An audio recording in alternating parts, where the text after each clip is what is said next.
Welcome in, everyone, to episode 213 of the Battlecast podcast. I'm your host, Caleb Peng. I'm joined with HurricaneKaz, Twastell, and no PvP Josh nor And Steve. Mittens. Oh, and Mittens is very important. He's here. Oh my gosh. He's so cute. And he's so tiny, too. He's a very small boy. Yeah. And now we know the lore about him. It's true. Where he came from. His entire backstory. His origin Was that during story. the Pepper? Or Yeah. no, it was during the Pepper episode, yeah. See what happens, Kaz? Sometimes eating a little pepper is not a terrible thing. I did have one of my locals, like the professor that kind of runs all of our local tournaments. Yeah. She messaged me after she had listened to the episode. She was like, "Did you say you played volleyball?" And I was like, "Yeah." I was like, "Yes, I do think I briefly mentioned that." And she was like, "Oh my god, I played too." Speaking of your locals, Jiraka. Oh my god! Don't speak his name. We don't need to. Don't speak his name. What do you act like he's Voldemort or something? What the heck? No, so you're gonna summon him. He's part of Wing Attack, and Wing Attack needed cool cats to like do well. This he's part of Wing Attack. I thought Wing Attack was like mostly all Seattle people. He's on Wing Attack too. He's on their second team. They have like some random people from elsewhere. It's mostly Washington, but not completely. Yeah. Anyways, they needed like cool cats to do well because like they were like going to potentially be in like a tiebreaker situation with our opponent, and it was going to be like whichever team had more battle wins at the end would advance. And so he helped me scrim for my match, and then he was advising me to like maybe bring Grimer a little bit, and then after the match is over, he messages me. I gotta pull this up because it was funny. Oh yeah, he said, "Not gonna lie, I was really hoping my grammar advice didn't bite you in the ass, because the last thing I need is another Battlecats co-host yelling at me on the air." I said, "Don't worry, I'll yell at you for making me making me build a Grimer I never use." Because I legit hadn't built it before I scrimmed with him. Mostly because it seemed a little risky. I was probably gonna build one anyways, just to have in case I wanted it for the match. But like, it felt decent without it. But he was like, "Oh, maybe you should bring it," so I built it. So this is me yelling at him on air. Oh boy.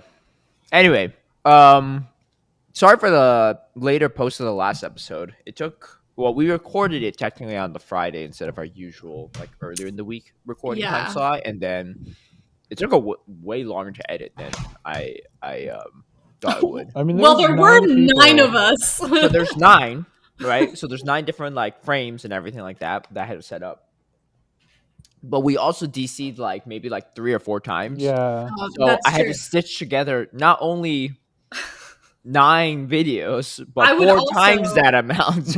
I would also like to blame Mittens for that because he kept stepping like I wasn't paying attention to him, and apparently I was getting too animated, so I wasn't sitting in a good position for him to just chill on my lap. So he kept like protesting by walking around my keyboard and all the wires and just like making general chaos. Yeah. That's what you get for being so excited about me eating a spicy pepper. That is what I get, but it was totally worth it. Hopefully it was underwhelming. On the way out, it didn't feel as good though. But anyway, that aside, definitely check out our last episode if you'd like to see how our drafts shook out. We'll make some changes to the draft here or there because there's a chance that certain people that we picked up will not be at Worlds, but we'll find out like after the fact. So by we, you mean Wildcat, because apparently he picked all the people that aren't going. Yeah, I heard that he's already had to change it twice. We were calling him Boehm, but I think the correct pronunciation is Boom.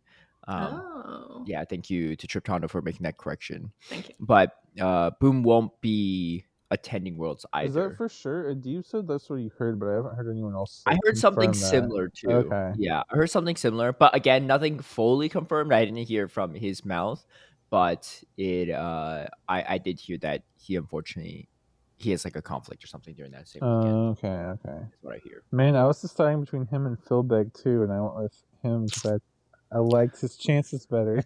Well, I like my chances better now. So anyway, so definitely check out our last episode if you can. We had people from almost every Pokemon Go PvP podcast, or some representative from one of them on. So it was a really fun time. Yeah, it was a good one.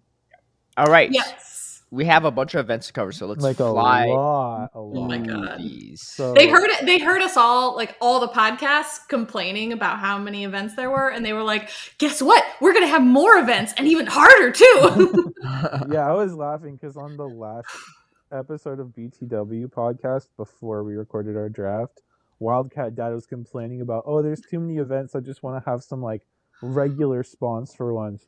And then literally, as we're gonna get into in a sec, Niantic for the August update, there is at least one, if not more than one event on every single calendar day of the month.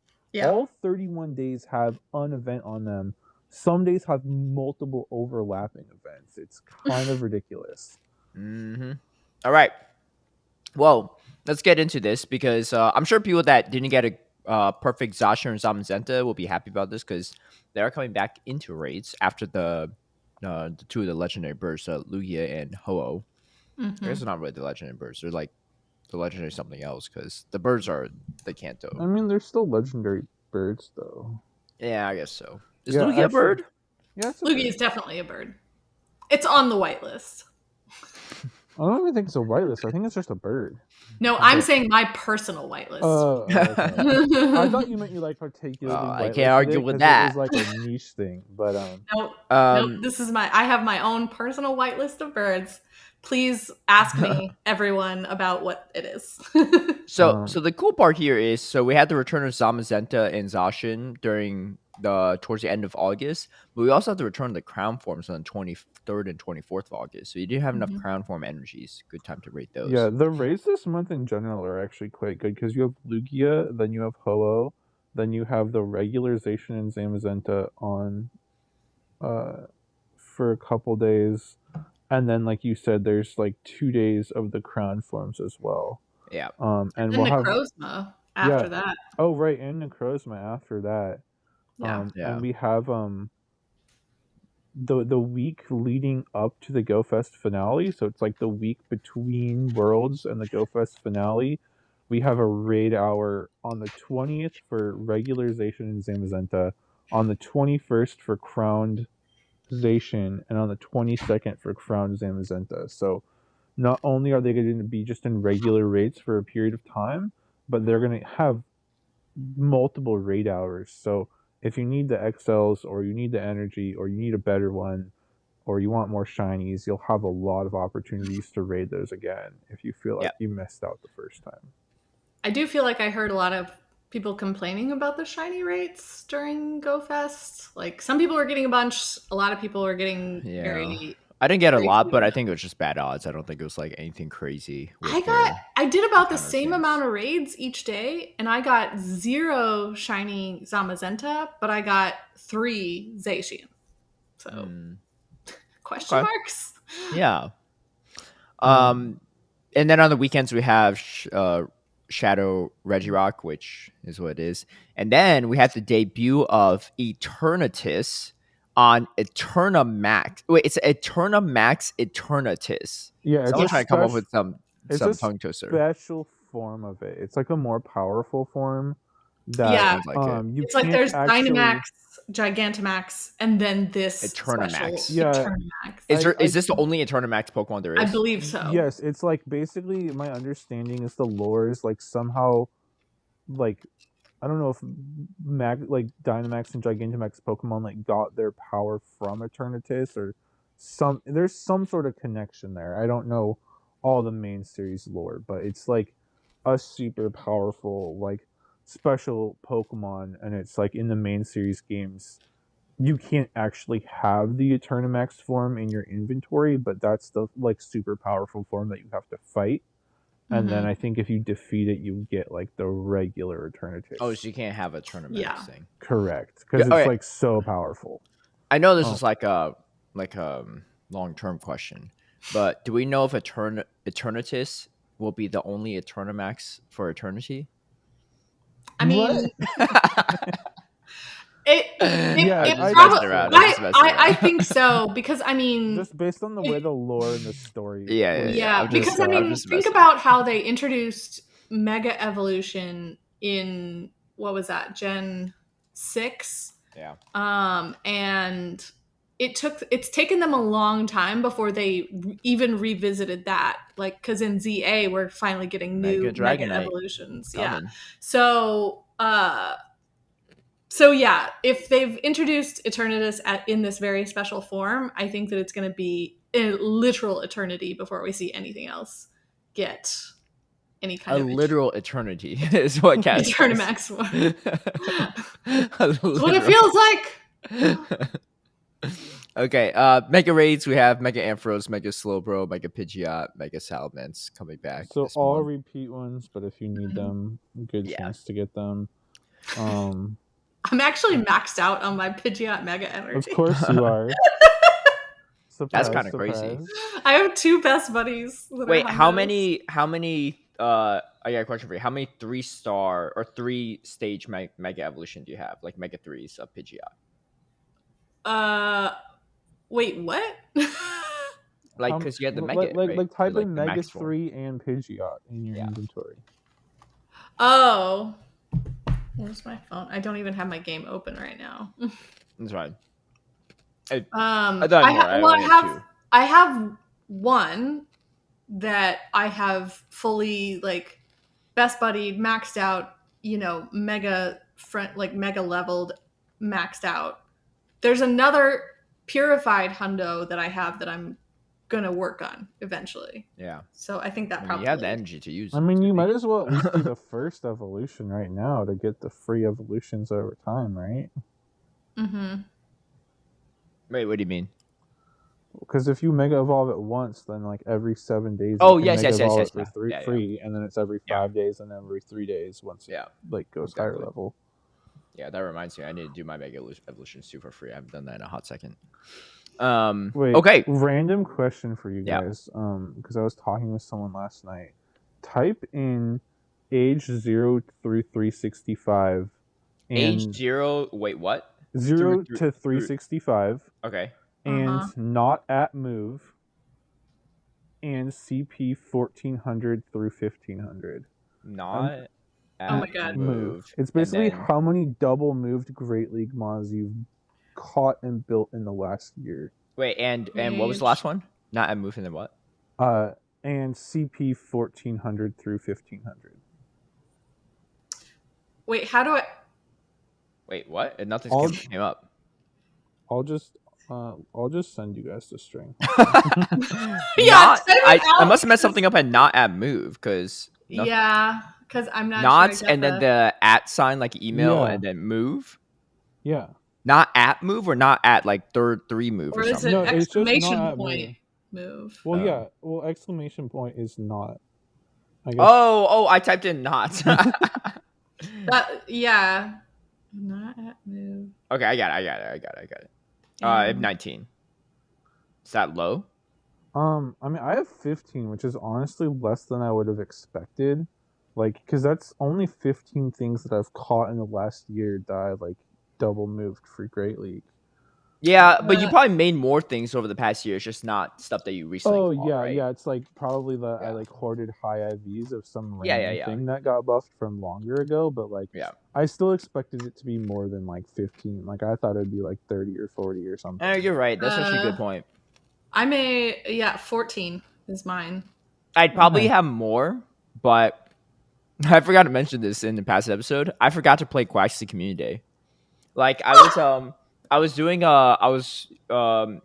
a Grassroots tournament. You were after me. You were after me and Speedy. I was talking about on the stream. I was talking to like every time it would, we would go to a video for a little bit and we would have a break. I would be furiously like catching Quaxley. So that whenever it came back to video, it was always just me sort of on my phone, like, hold on, I gotta get this done. Well, and the thing for me too is my 15. I have like 2 Shadow Drapions here and 2 Tinkatons. So like it's only like 13 unique Pokemon. Yeah, mine are all unique at least, but Yeah, but I forgot to play it because I was commentating during like most of my time, I guess, was in the afternoon. Yeah. And then before that, my Wi-Fi went down. So I was trying to figure out how to fix my Wi-Fi the entire time. Like I tried to tune into the Zygarde stream and I couldn't on my data. So I couldn't even, it was hard for me to follow along. And then afterward I was like, wait. And like once I finished, it was like over 5. And so I didn't see anything and I completely forgot about it. So the next day everyone's like, wait, I got Well, there's always December. Wait, would you have actually like double moved and powered up a Quaquaval? No, probably not. It just reminded me of it though. I mean, Yeah, maybe if I even got I didn't- like a high rank one. Yeah. I mean, I played for like an hour. Like after I got done with the stream and you and Butters took over, I like basically ran out of my house and like was scurrying, in circles around the blocks around me, just trying to catch as much as I could. But even I didn't build a Quaquaval, although I have one that's previously built. It's a good thing we didn't make a bet on that one because I would have transferred nothing. All of the things that I have made, they're all unique, except I did make 2 more Pekko. That's fair. Guys, how much did you pay Niantic to get back-to-back bird community days? A lot of money. Oh wait, I do have 2 in 9 theory. rank, but one's shadow, one's not. So Yeah, that's different. That Yeah. kind of separate. Yeah. Alrighty. Well, okay. anyways. Tangent number Tangent 1 side. in the books. Other than that, there's not too much too crazy. There's like a Trubbish Dynamax Monday thing. There's, I guess, what's the Oinkalone baby one called again? Lechonk. There's a Lechonk Spotlight Hour on the 26th, which I know I still like need some more XLs for like the Ultra League Oinkalone, so I'll be trying to finish those off there. Mhm. But you get 2 times transfer candy. Yeah, for that one's one, 2 too. times transfer candy too, which is good because that's like right after the max finale as well. The one and next it's also week. after Worlds, which in the past Worlds has had like special spawns in person too. So Yeah. that 2 times transfer candy will be handy too. What were you gonna say, Kaz? I know we've had a lot of like Stardust bonuses lately, but I just want to shout out that next week the Spotlight Hour is Slurpuff with double catch dust. So, if you haven't had enough Stardust yet. I mean, I'll always take more. But Yeah. like, I think 2 times definitely feels low compared to like the 4 times events we just had. I know, right? You're like, this feels bad. I think you also need 100% for the Ultra League. What's that evolution called? Oinkalone? No, Slurpuffs. Oh. No. No. Spritzy? How do we not know that? No. No. No, That's the other one. That's the other one. How do we not know this? No. Because we don't use it. Aromatisse is the other one. Yeah. What is? I can see it. It's got that Swirlix. Swirlix. Wait, no, I thought this was Swirlix. Wait, Oh, is this? we said it back. Yeah, Swirlix. Yeah, This is exactly. Swirlix. Swirlix is Yeah. next Yeah, week, and then Slurpuff is the evolution. No. Oh, yeah. Slurpuff is evolution, yeah. Swirlix is the yeah. Listen, this is the Valacast podcast. The way I think of it is like learn because Slurpuff has like a longer tongue. I feel like so it's more likely to be like slurping. Yeah. But anyway, you do need 100%, I think, to run that Ultra League. Did any of you guys get to take advantage of the like overlap with the Audino spawns during the 4 times dust? Not really. I mean, I put up lures, but like, the spawns were just mixed. I feel like I did get a decent amount of Audino, but it's like, I don't know. Was it really like worth it? I think it was. It was like, what was it like? Yeah, probably 2,100, or wasn't it like? I'm more upset that I didn't get a shiny Chatot. Very rude. I mean, that's fair. I've been grinding this game like Rise to Occasion lately, so that's just doing some PvP. That's about it. It was like 12,000 Stardust for catching one Audino on a star piece. Like that was pretty. I would say it was worth it, even if you caught like 3. Yeah, that's a good chunk of dust. No. It was good. It was good for sure. And then we won't go into like all the events, but like the TLDR, like I said, there's at least one event every day. No. You're mistaken, Tristan. We are about to go into all events, just not in this slide. In the next slide, we got Fossil Research Day. I'm gonna grab some water real quick if you all want to cover this one. Okay. Yeah, I'll do this one because I am looking forward to another chance to get my shiny Amora. Fossil Research Day, Saturday, August 2nd from 2 p.m. to 5 p.m. local time. So that is this upcoming weekend. Featured Pokemon are, of course, Tyrant and Amora. both have the opportunity to be shiny, and those are only going to be in field research tasks. Those are actually not in the wild, so you have to like catch the wild things to We've get your had a research day for these two in Yeah. particular before, right? I'm pretty Yes. sure. Yes, we have exactly. Although I don't think it was for these two only. I think the last time it was like for all the fossils. No, I think they've only done like 2 at a time. Like I remember there was one research day that was just Cranidos and Shieldon, and I think there was one that Yes. was just Tyrant and Amora. As like the research spawns. Obviously there's like other fossils Yeah. in the wild, which is the same for Yes. this one. For this one we have wild encounters of Ammonite, Kabuto, Lileep, Anorith, Cranidos, and Shieldon, and some trainers may even encounter the following: Tortuga and Archon. Yeah. And all those can be shiny. But Yeah, my Tortuga will still elude me, I'm sure.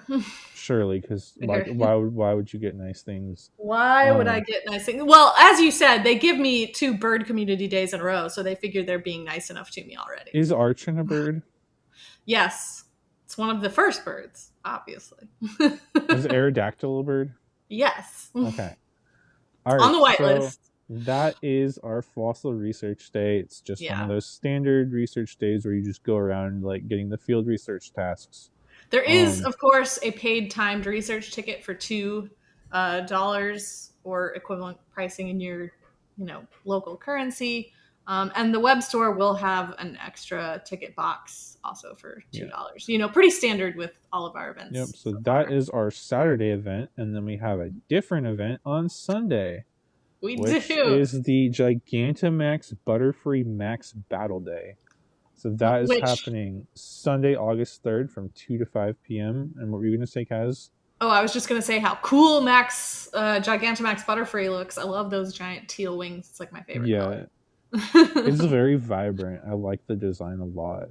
Yeah, it's too bad it's like, I think, pretty functionally useless right now, but, And it just has all your standard max battle day bonuses. So collection particle limit is increased to 1,600. All power spots will have Gigantamax battles. They refresh more frequently. You get 8 times the particles from power spots. 2 additional special trades. And from August 2nd at 5 p.m. to August 3rd at 8 p.m. Pacific time, the daily raid remote limit will increase from 10 to 20. And then you have 2 times max particles from exploring and 1/4 adventuring distance to receive max particles. Nice. So all you're just basically the same as all the other Gigantamax battle days. Yes. And nothing too crazy. There's a take it again, all that jazz. And like the other Gigantamax events, we do have, or even the Dynamax special, weekends, we do have timed research that's available right now in your game. That's right. Rewarding you with extra particles and encounters and stuff like that. So here's my problem. I'm like stuck on it because I don't really do Gigantamax or Dynamax stuff like very much at all. Yeah. And so I'm overstacked on particles. I think I have like 4,000 something particles stored on my account right now. And like I tried to do 1 or 2 Latios and Latios raids this weekend with just random people that happened to be nearby, but like we couldn't beat it, so I didn't even get to use particles there. And at this point I'm like, do I just like bank these particles so I have extra to use on Eternatus? Because like I feel like that's the only max Pokemon I'm like super interested in. But the problem is that stops me from finishing some of these timed researches. So like I don't know. Yeah, well, the legendary Dynamax have been really tricky, like having them on just entire weekends. I know I've said this before, a lot of people have trouble planning with their community, like you were saying. And even if you do, there's still only 4 of you allowed in the Dynamax. Right, that's the thing. They're legendary, so they're so hard. It wasn't me planning with the community. I just happened to like be out and about, and like I saw like 3 other people hop into a raid, so I hopped in, but like because it was just random people, we couldn't beat it, sort of a deal. Yeah. Um, Well, I saw people planning like online because you can do them remotely now. yeah, So I saw people like putting groups together online, and even they, were having issues sometimes. yeah. So I think the 4-person like legendary Dynamax raids are actually probably the most difficult max yeah, battles we've had so far yeah, because for it's sure. such small groups, and it's like even if a community organizes, like even if you like say you have a big community and you have like 40 people show up, like you're still breaking down into 4-person lobbies, so like Yeah. the numbers don't even really help you there that much. I don't understand why they still have the 4-person limit for the legendaries. Like, I get that you want to structure it differently than raids to make it more of a challenge, but like, you've shown us that we can have multiple lobbies grouping together for Gigantamax. So could we not just at least double it up maybe for a legendary? Right. Yeah, Like have I eight think it's people? just the way they like programmed it, and they're like Dynamax is this way and Gigantamax is this way, but like Yeah. I agree with you. Like even if you could do like either maybe like 2 or 4-person lobbies for Dynamax, I think that could be a good change, but Yeah. um I think even if they just let us double it up and have, sort of two groups of eight people right, total, I think, that would help out a lot, especially when it is such a limited chance. I know right, that, like, I don't have, like, I went and did the birds when the Kanto birds, when they first introduced those, because they had, they introduced them on like the Max Mondays. So you had like an hour where those right. were the only ones. It was so easy to sort of meet up with the community and organize people a little bit more efficiently so that groups could do it a little easier. And this was before we had like any rock type Dynamax, so they were already pretty difficult. Um, but Right. all the other legendary groups that they've introduced since then, the beasts and the Latios and Latias, have been really kind of hard to organize around. Right, yeah. Well, and the thing that's tough too is like I heard that like for the most part, like Dynamax Pokemon are not as strong as Gigantamax Pokemon. So like Mhm. I saw people were like doing some of the like, you know, calcs and stuff, and it was like Latios in particular was looking like a decent counter for Eternatus, but it was like besides Eternatus, it's not going to get much use. So it's like, is it really worth the resource investment to like power it up and unlock all these moves if Eternatus is the only thing you're really using it for? Because it's like Gigantamax Pokemon on as the whole are typically stronger than Dynamax is, but it's like this Yeah. one particular case of like it happens to be useful right now based on what's out and like what the upcoming boss is. But I mean, it just kind of goes back to the original complaint about the max battle system, is that it's still a pretty closed loop. We don't really have a good way to use these Pokemon outside of these battles, and if there's nothing to use them for currently, then yeah, I mean, I'm taking advantage of the only things that break out of the loop, which is the Crownization, the Crown Zamazenta, and upcoming the Eternatus, because those are all useful in like raids and PvP yeah. as well as the max battles. So I'm able to get more of that dual purpose use out of them. So Yeah, having the crown forms is definitely really, really nice. Also worth noting with this Gigantamax weekend,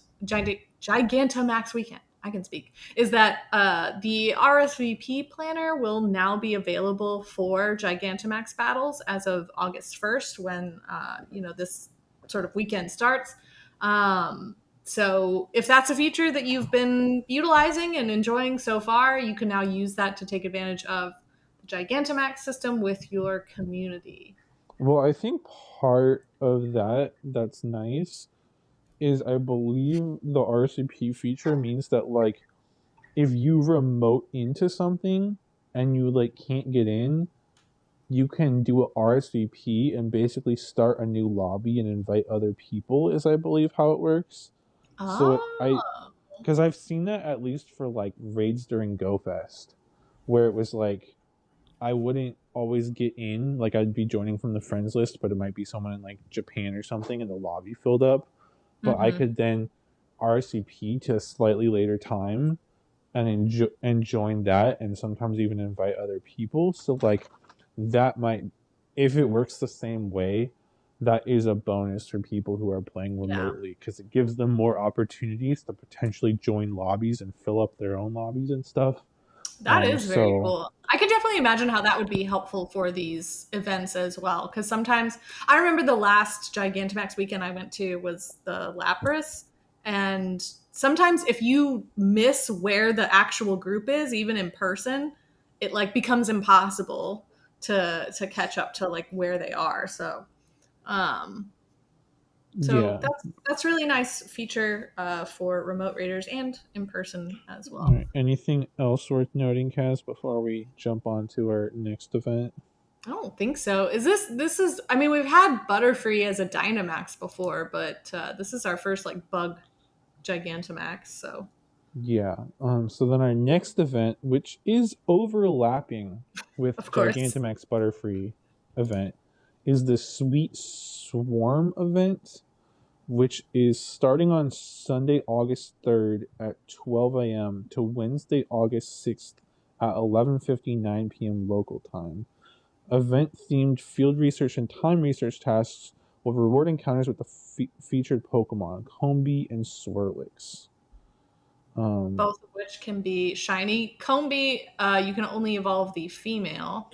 Yes, So and the one nice thing I will say about this is that Combi awards extra dust. So this yes. is a nice one where you can like stack Combi encounters and then wait to catch them during like dust events for bigger dust gains. Perhaps on the Swirlix Spotlight Hour. Sure, or wait for a triple or quadruple Yeah. Stardust event. I Yeah. do regret I got kind of busy during these 4-time Stardust events. I wish I had gone through and caught through my stack because I've stacked a bunch of like high dust Pokemon, but I'll probably just have to save those for like a triple Stardust Community Day or something. Yeah. And then event bonuses, lure modules will last for 1 hour. Lure modules are more likely to attract event themed Pokemon, increased chance to encounter shiny Combi and shiny Swirlix. They keep dangling that in front of me like, oh, increased shiny chance for these Pokemon. And it's like almost always something that I need. And then I never see that Pokemon. Like they Well, promised me an increased chance at shiny Tortuga during that event, that another recent event. And I saw maybe 2 the whole well, time. it sounds like these are the focus of the event from the field research, and they're more likely to come from lures. So I'm gonna guess you'll see more of them. Arceus, please. And then it says there's also going to be timed research available on different days. And so on the 3rd and the 4th, there's going to be timed research that gives encounters with Swirlix, as well as some Stardust and Pinette berries. And the 5th and the 6th, there will be encounters with Combi, as well as some Stardust and a lure module. So nice. I don't know. This seems like a little bit of an underwhelming and weird random event that It's kind of weird, right? Because they filled so much of the month with events that you'd think that why not just take a break this first week? But they were like, no, we need something. We need to fill that space. yeah, like it's just weird to me because I feel like, and we'll kind of get through this as we go through more of the events. I feel like a lot of the events are kind of underwhelming. And so I'm just like, why are we maxing out every day of the calendar with events when like they're not even that exciting of events? Maybe it's another kind of test, right? They're kind of because everything comes with a ticket. Everything comes with these sort of extra web store deals and stuff like that. So like maybe they're just testing like if we literally fill the month with events, like Yeah, does that maximize like the right. monetization?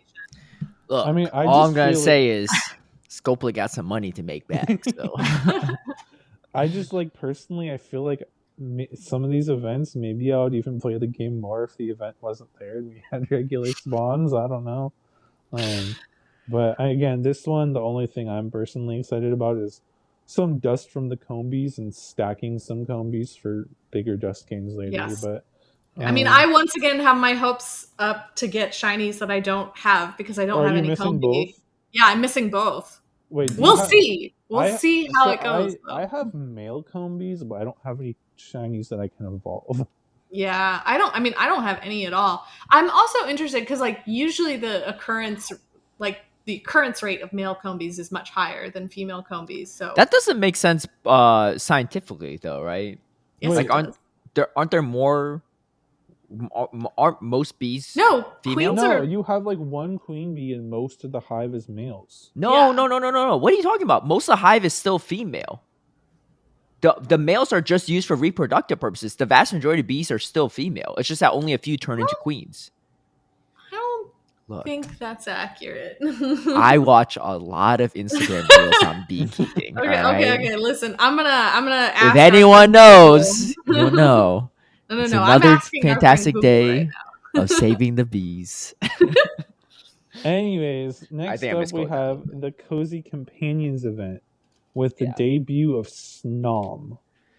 Yes, what an adorable Pokemon. But I Yeah. have bad news for you, Kaz. Dang It's gonna be a pain. Oh, it's a 400 and It's a egg hatch, right? 400. So Ah. you need 400 candy to evolve it. After you earn 10 hearts with Snom as your buddy, and you can only evolve Snom into Frostmoth at night. I mean, the night part is the least of my concerns, but yeah, you're the right. night part, that makes sense with science. Yeah, look, I could wait a couple hours for the sun to set, but hatching all these eggs and getting 400 candies and stuff is another. Yeah, it's an pain. egg only debut, is my understanding. I need 400 candies to evolve. All right, is it PvP relevant? It's got Powder Snow, Icy Wind, Bug Buzz, Ice Bug type. Is this the only Ice Bug type we have?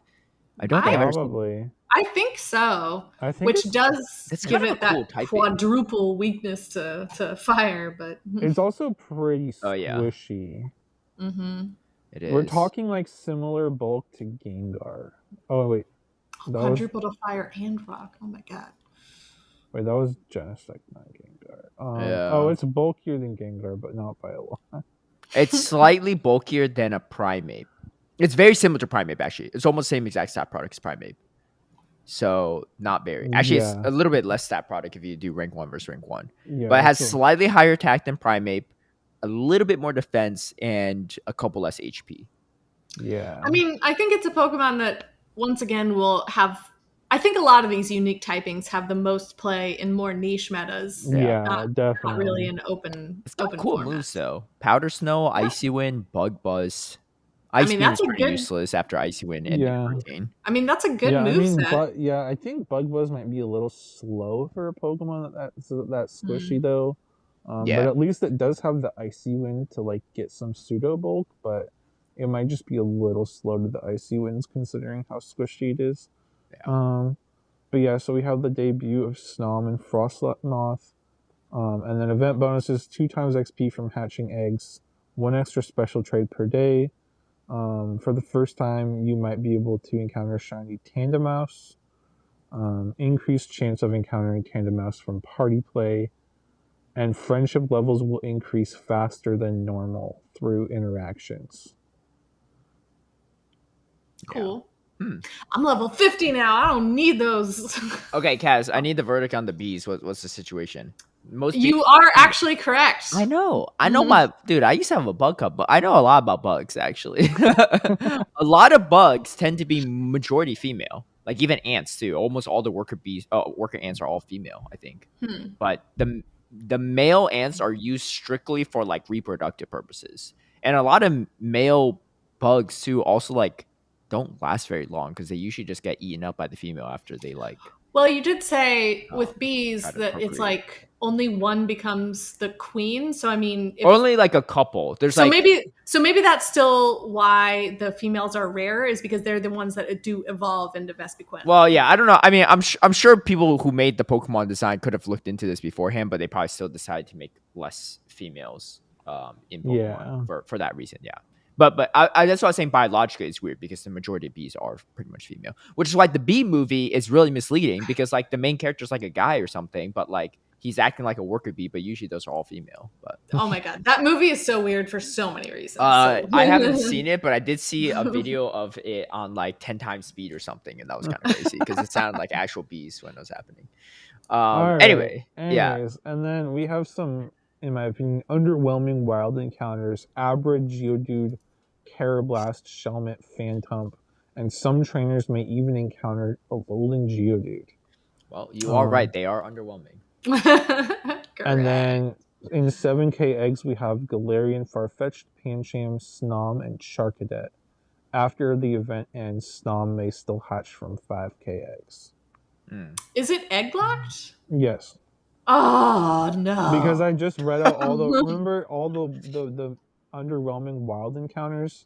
Snom is not there. No, I know. So it's only in the 7K eggs. So well, I hope that I would scroll down and see that maybe it was like in research or something. Nope, but it's getting like eggs. the Larvesta treatment where it's egg only and 400 candy evolution. Honestly, I misheard Tristan at first. I thought he said instead of it's getting, I thought he says it's giving, which also fits. It's giving Larvesta treatment.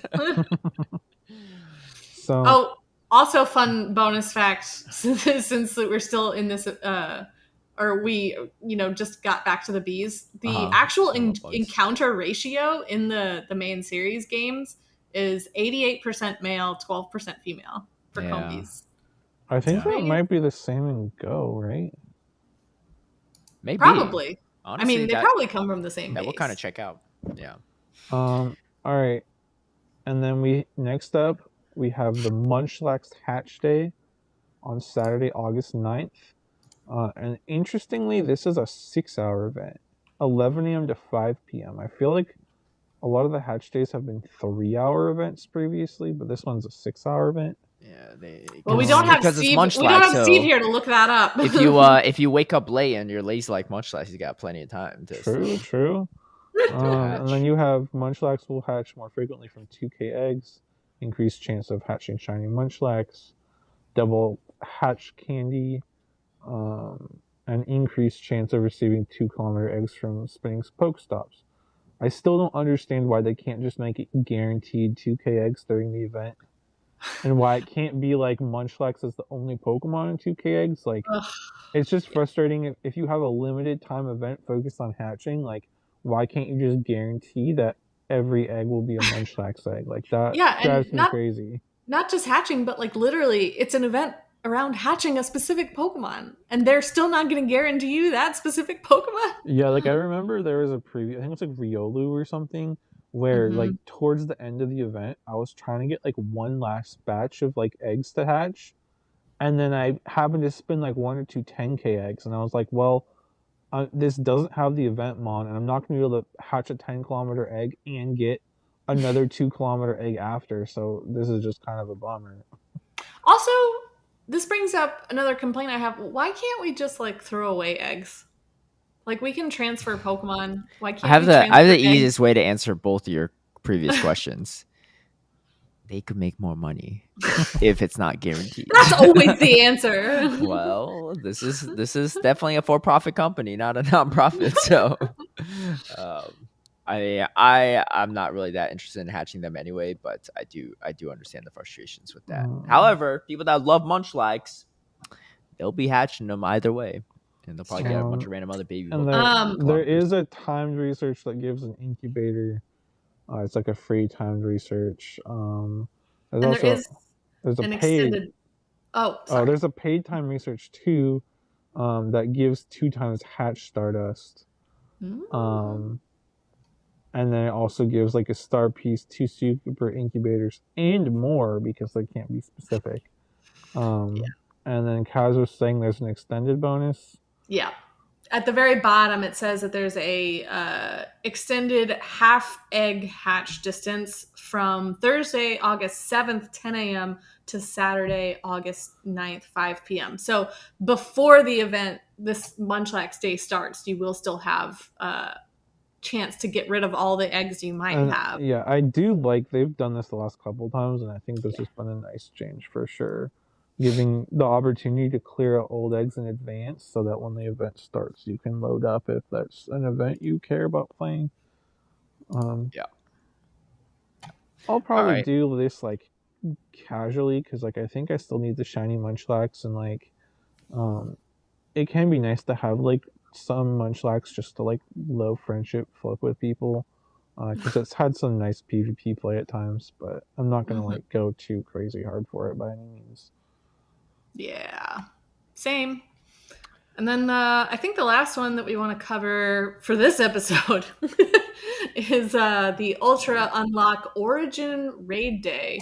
So Sunday, August 10th from 11 a.m. to 5 p.m. local time. Also a 6-hour event, Yes, which is featuring. not most of our raid events have been 3 hours recently. Yeah, So interesting. But very welcome because we have another chance at Origin Form Dialga and Origin Form Palkia.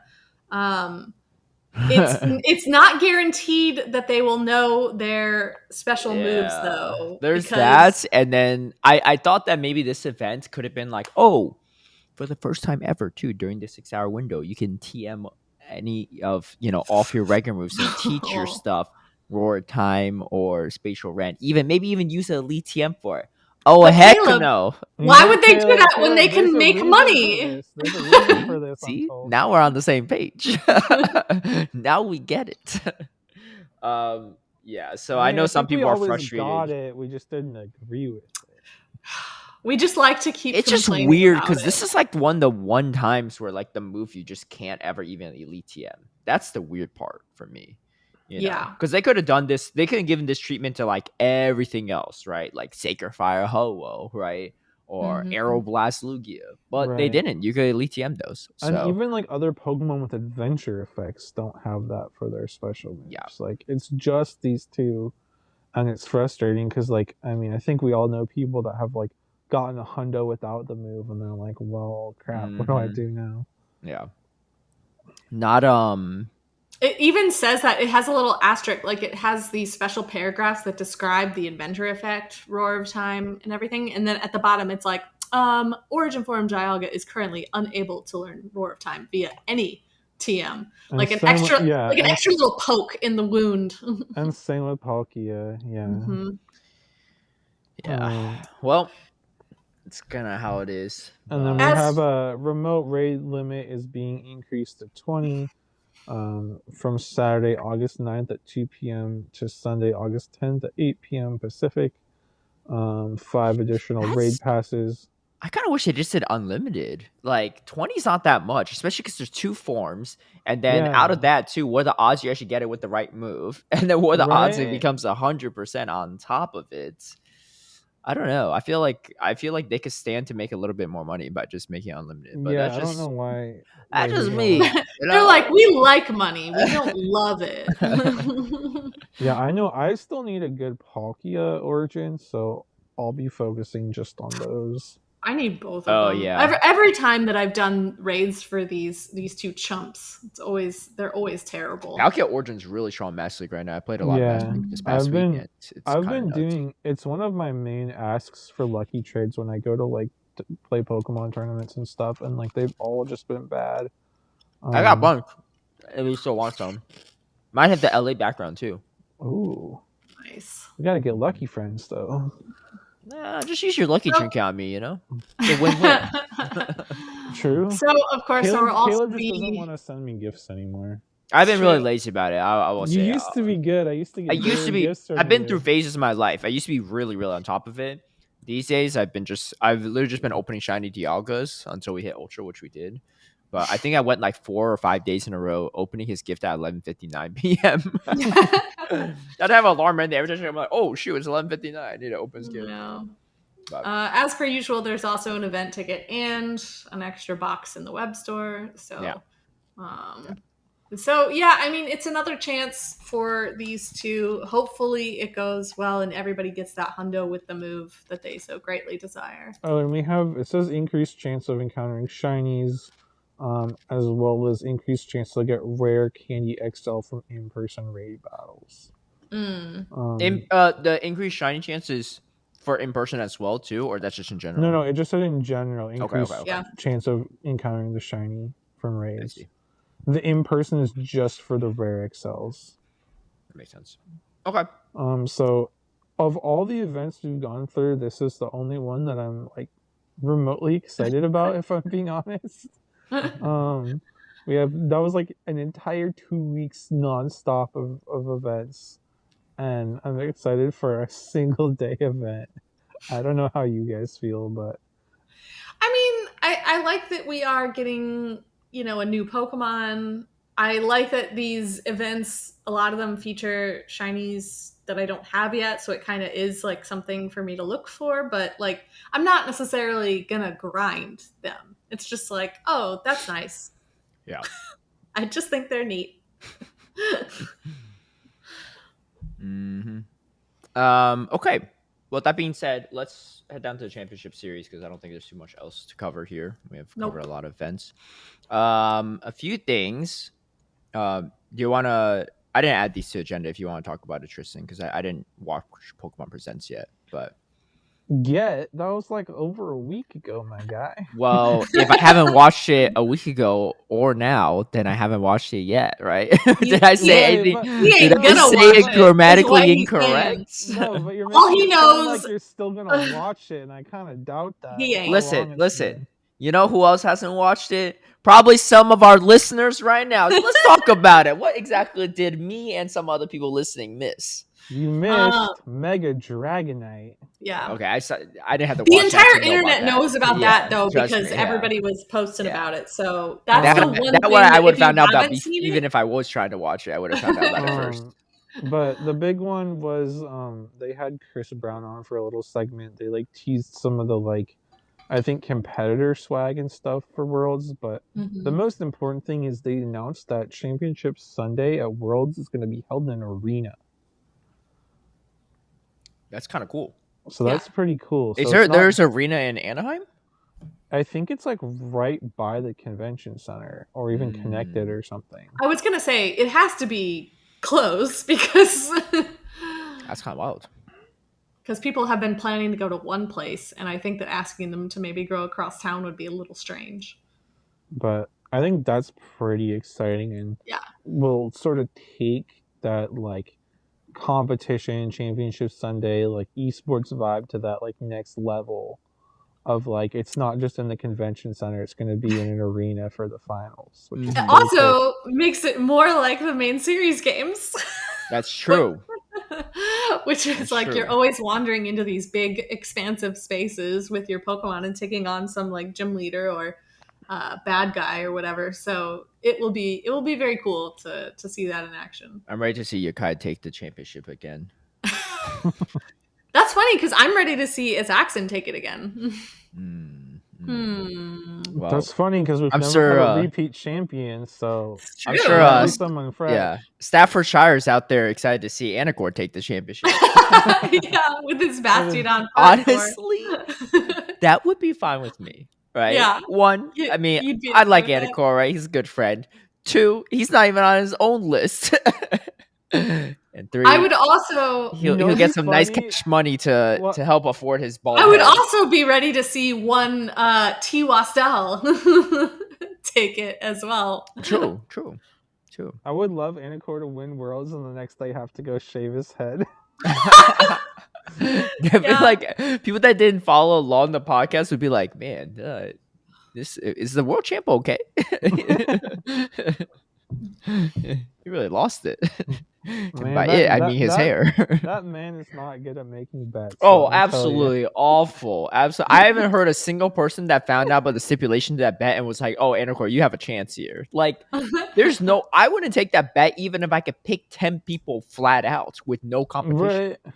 That's a hard bet. I still can't believe he was like, "Oh wait, I didn't think through the fact that this is a draft, so other people can pick them." I'm like, you were invited to a draft, man. Literally, the invite was. But honestly, even if he made the bet to be like he picks just 8 out of like I don't know, I might have to do 9 out of 10. I don't know. 8 out of 10 seems a little bit more doable if you get it just straight up pick. Because the smart way to do it is I don't know. Did they have seating at Worlds last year?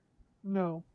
Oh, okay. Maybe that's okay. Then it's tough to see. Okay. With TPC and stuff, right? Like, how do you see them? Well, that's what I was saying. Because like, if seeding was still applied some way, then it's even easier to predict because you could avoid like picking people in the same bracket. But if there's no seeding, then it's still really hard because like Marcho Galde, Elam, Pocket can all be in the same bracket. You know, like that's one person that's not making it for sure.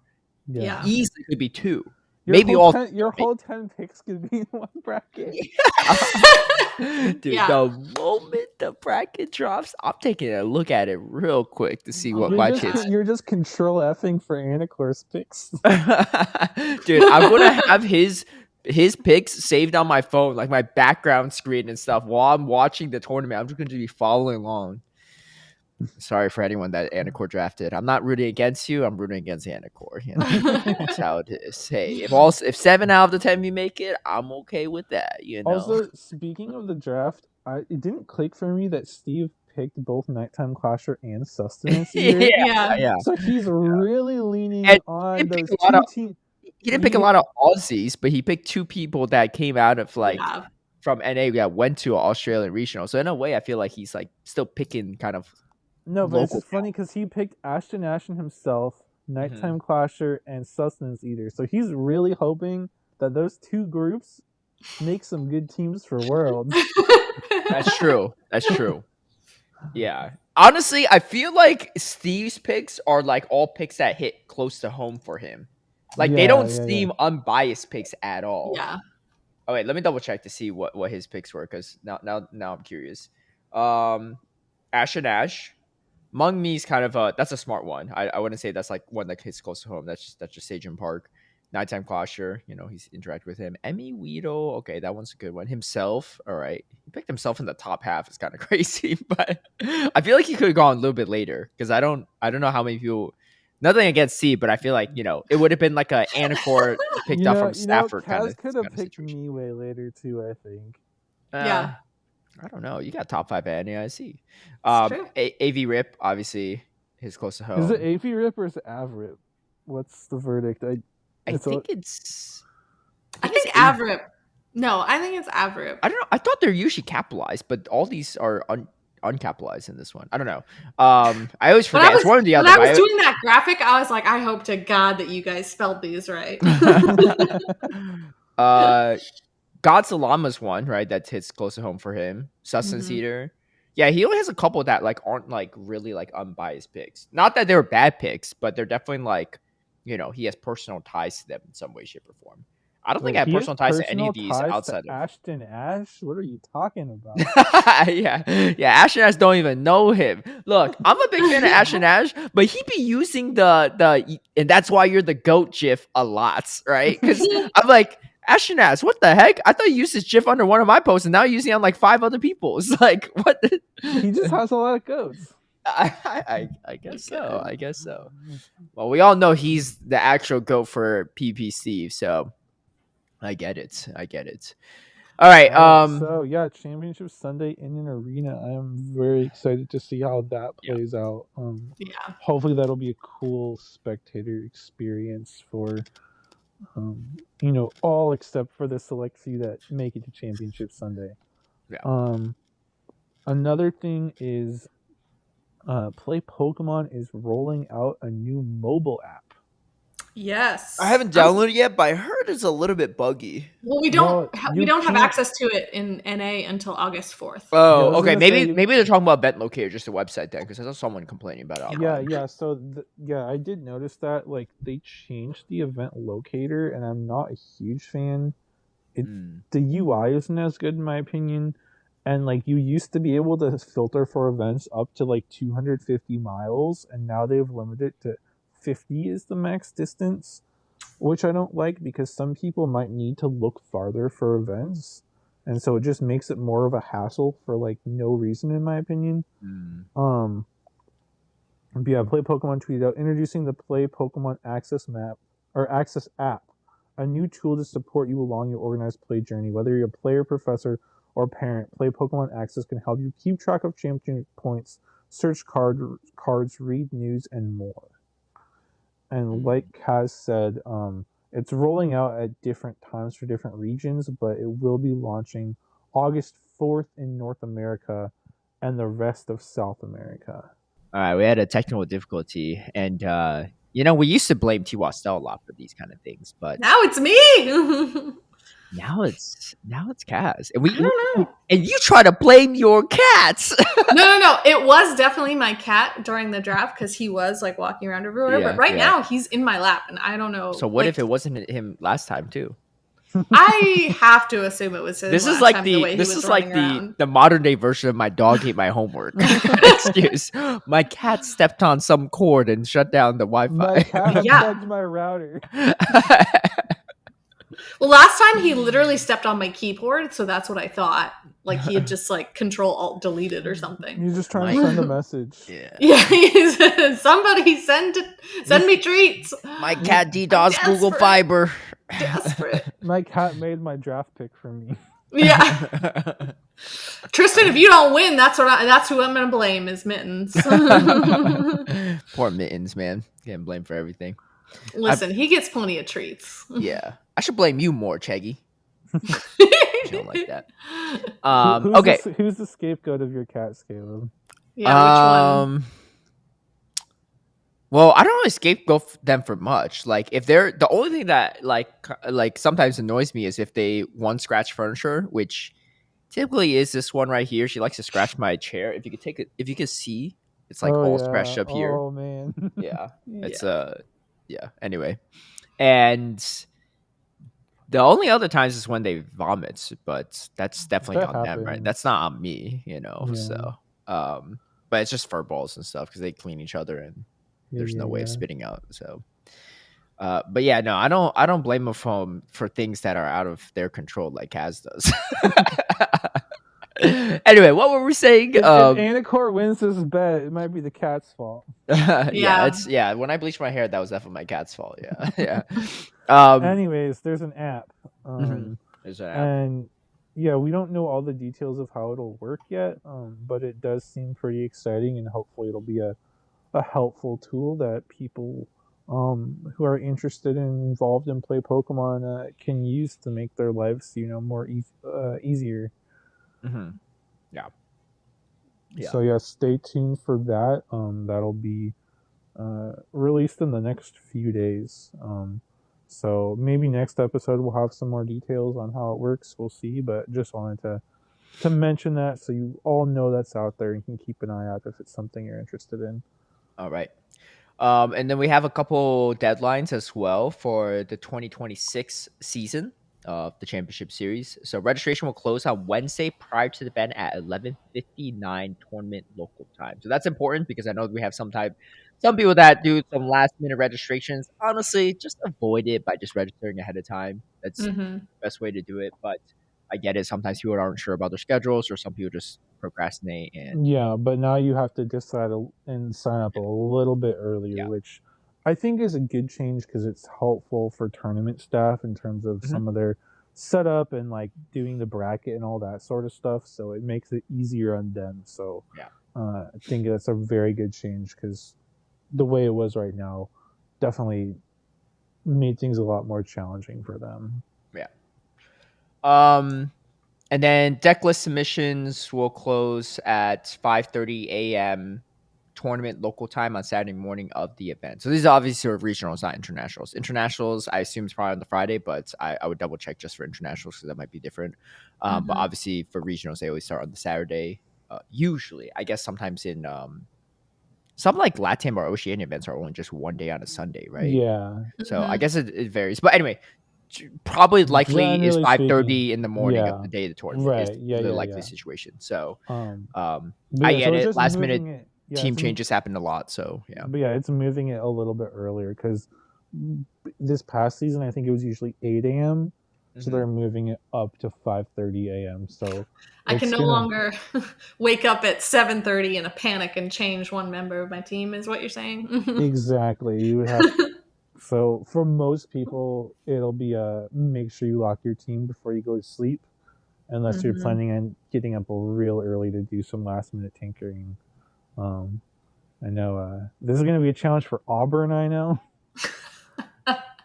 Because he's always like doesn't know what to run, and then he like goes to sleep and like wakes up at like 6 a.m. or something, and like stresses about a team for like 2 hours. I want to say so.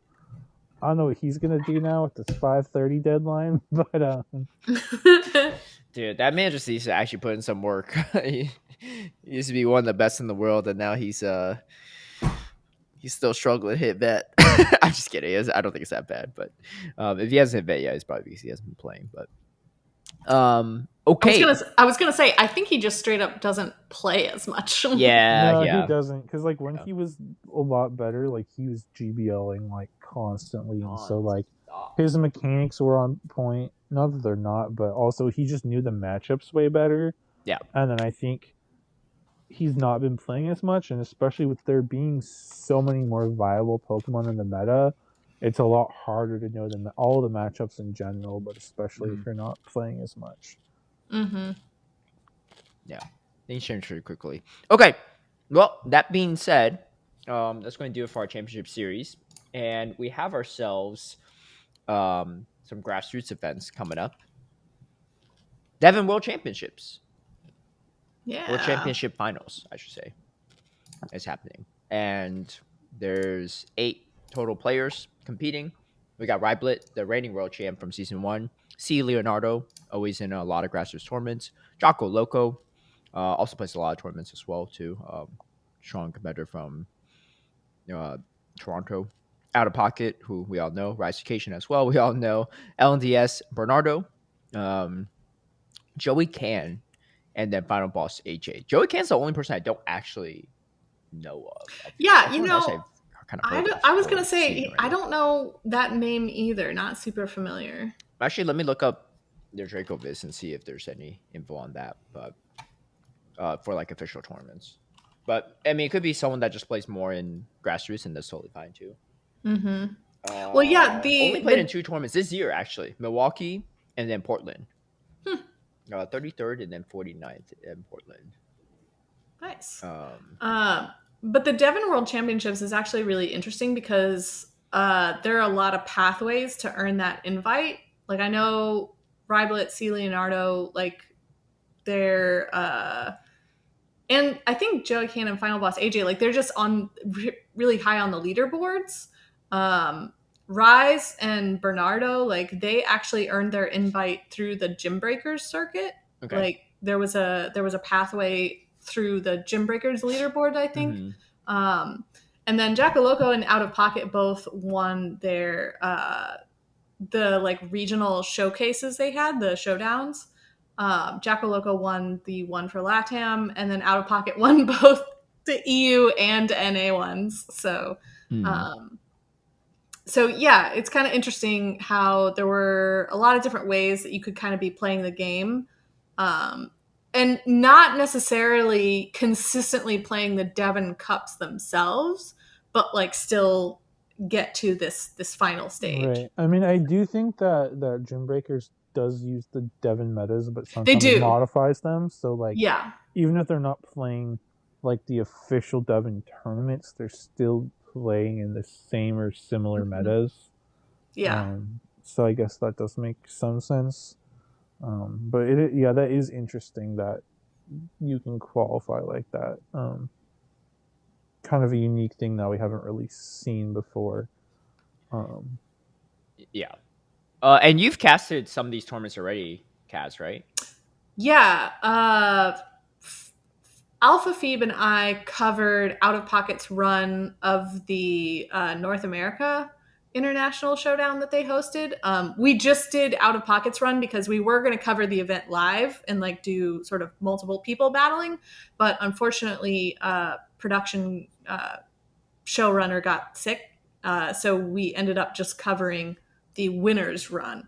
That video is posted to YouTube, I believe. So go check it out. Yeah.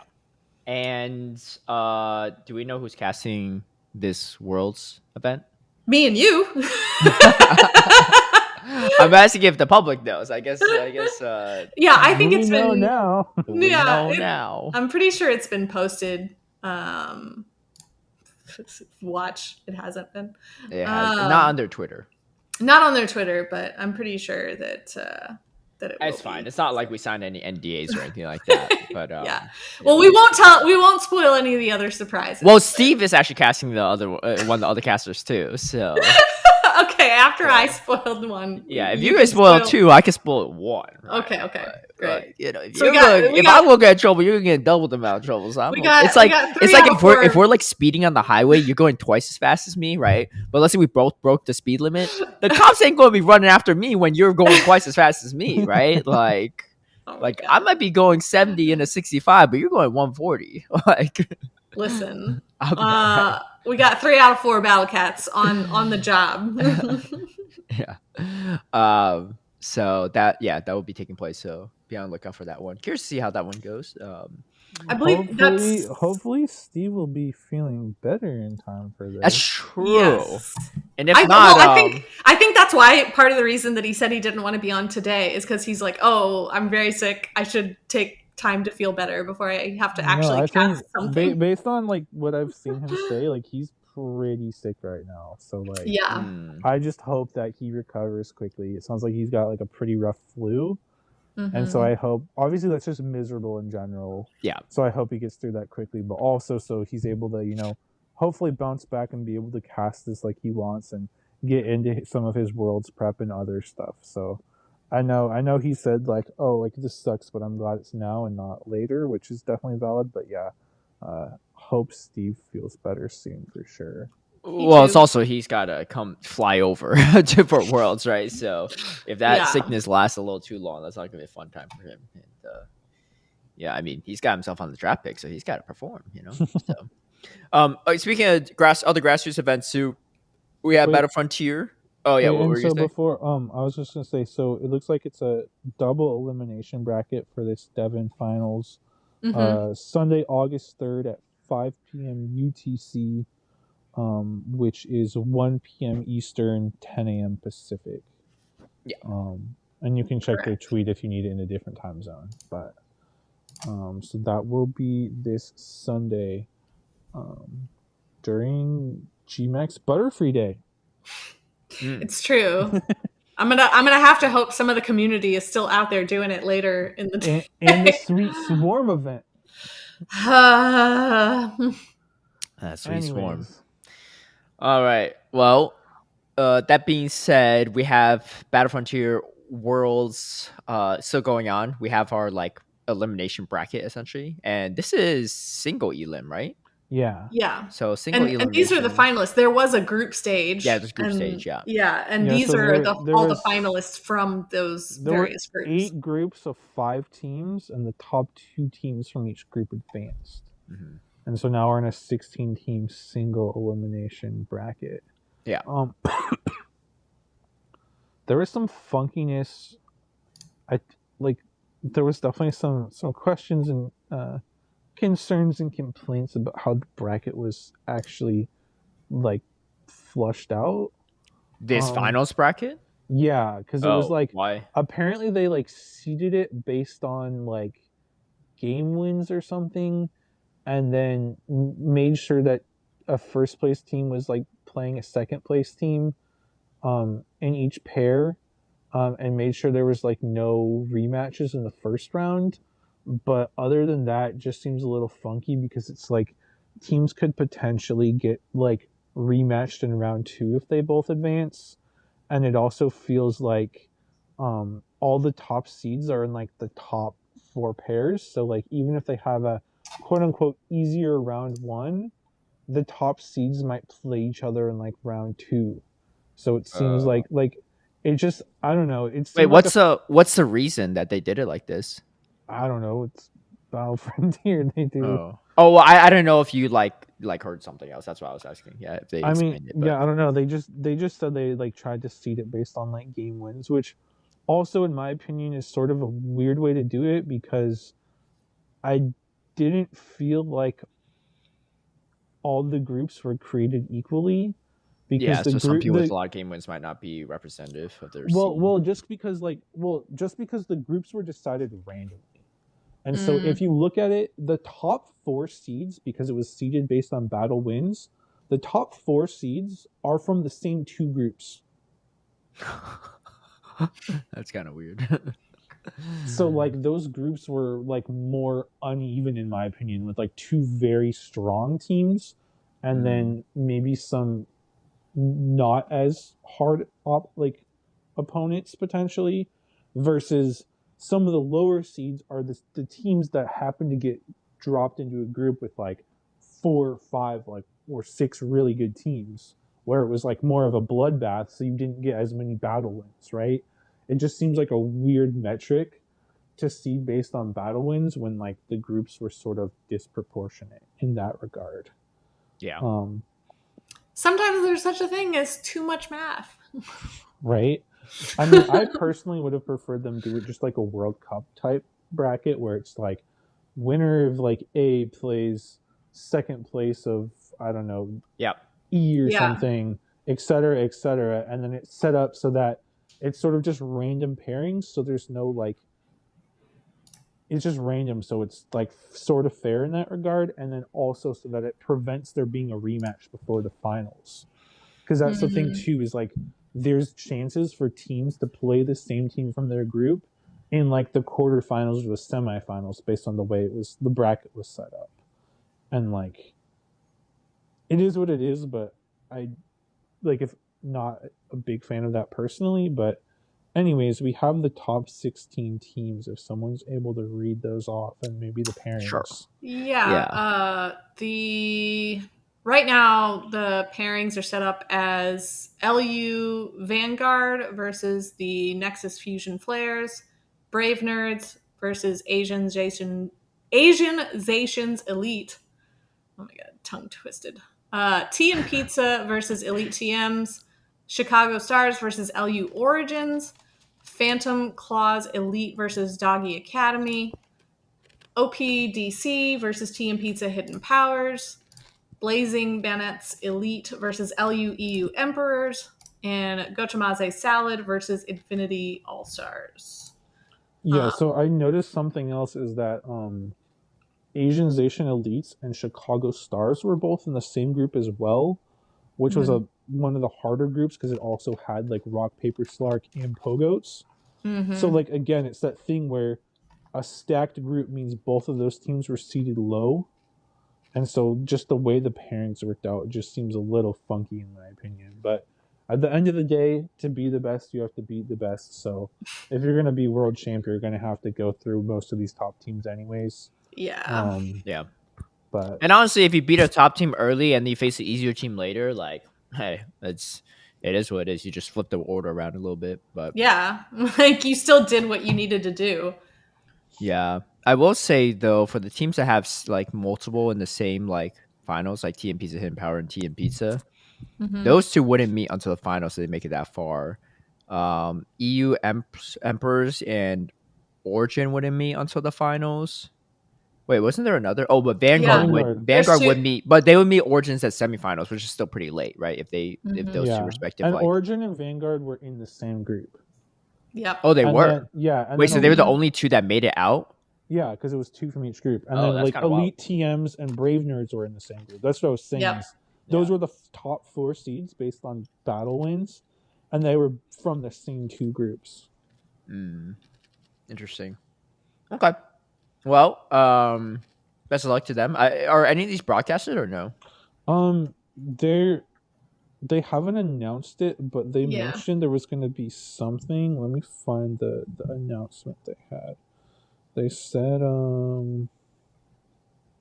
they might wait until like semifinals and final, kind of like a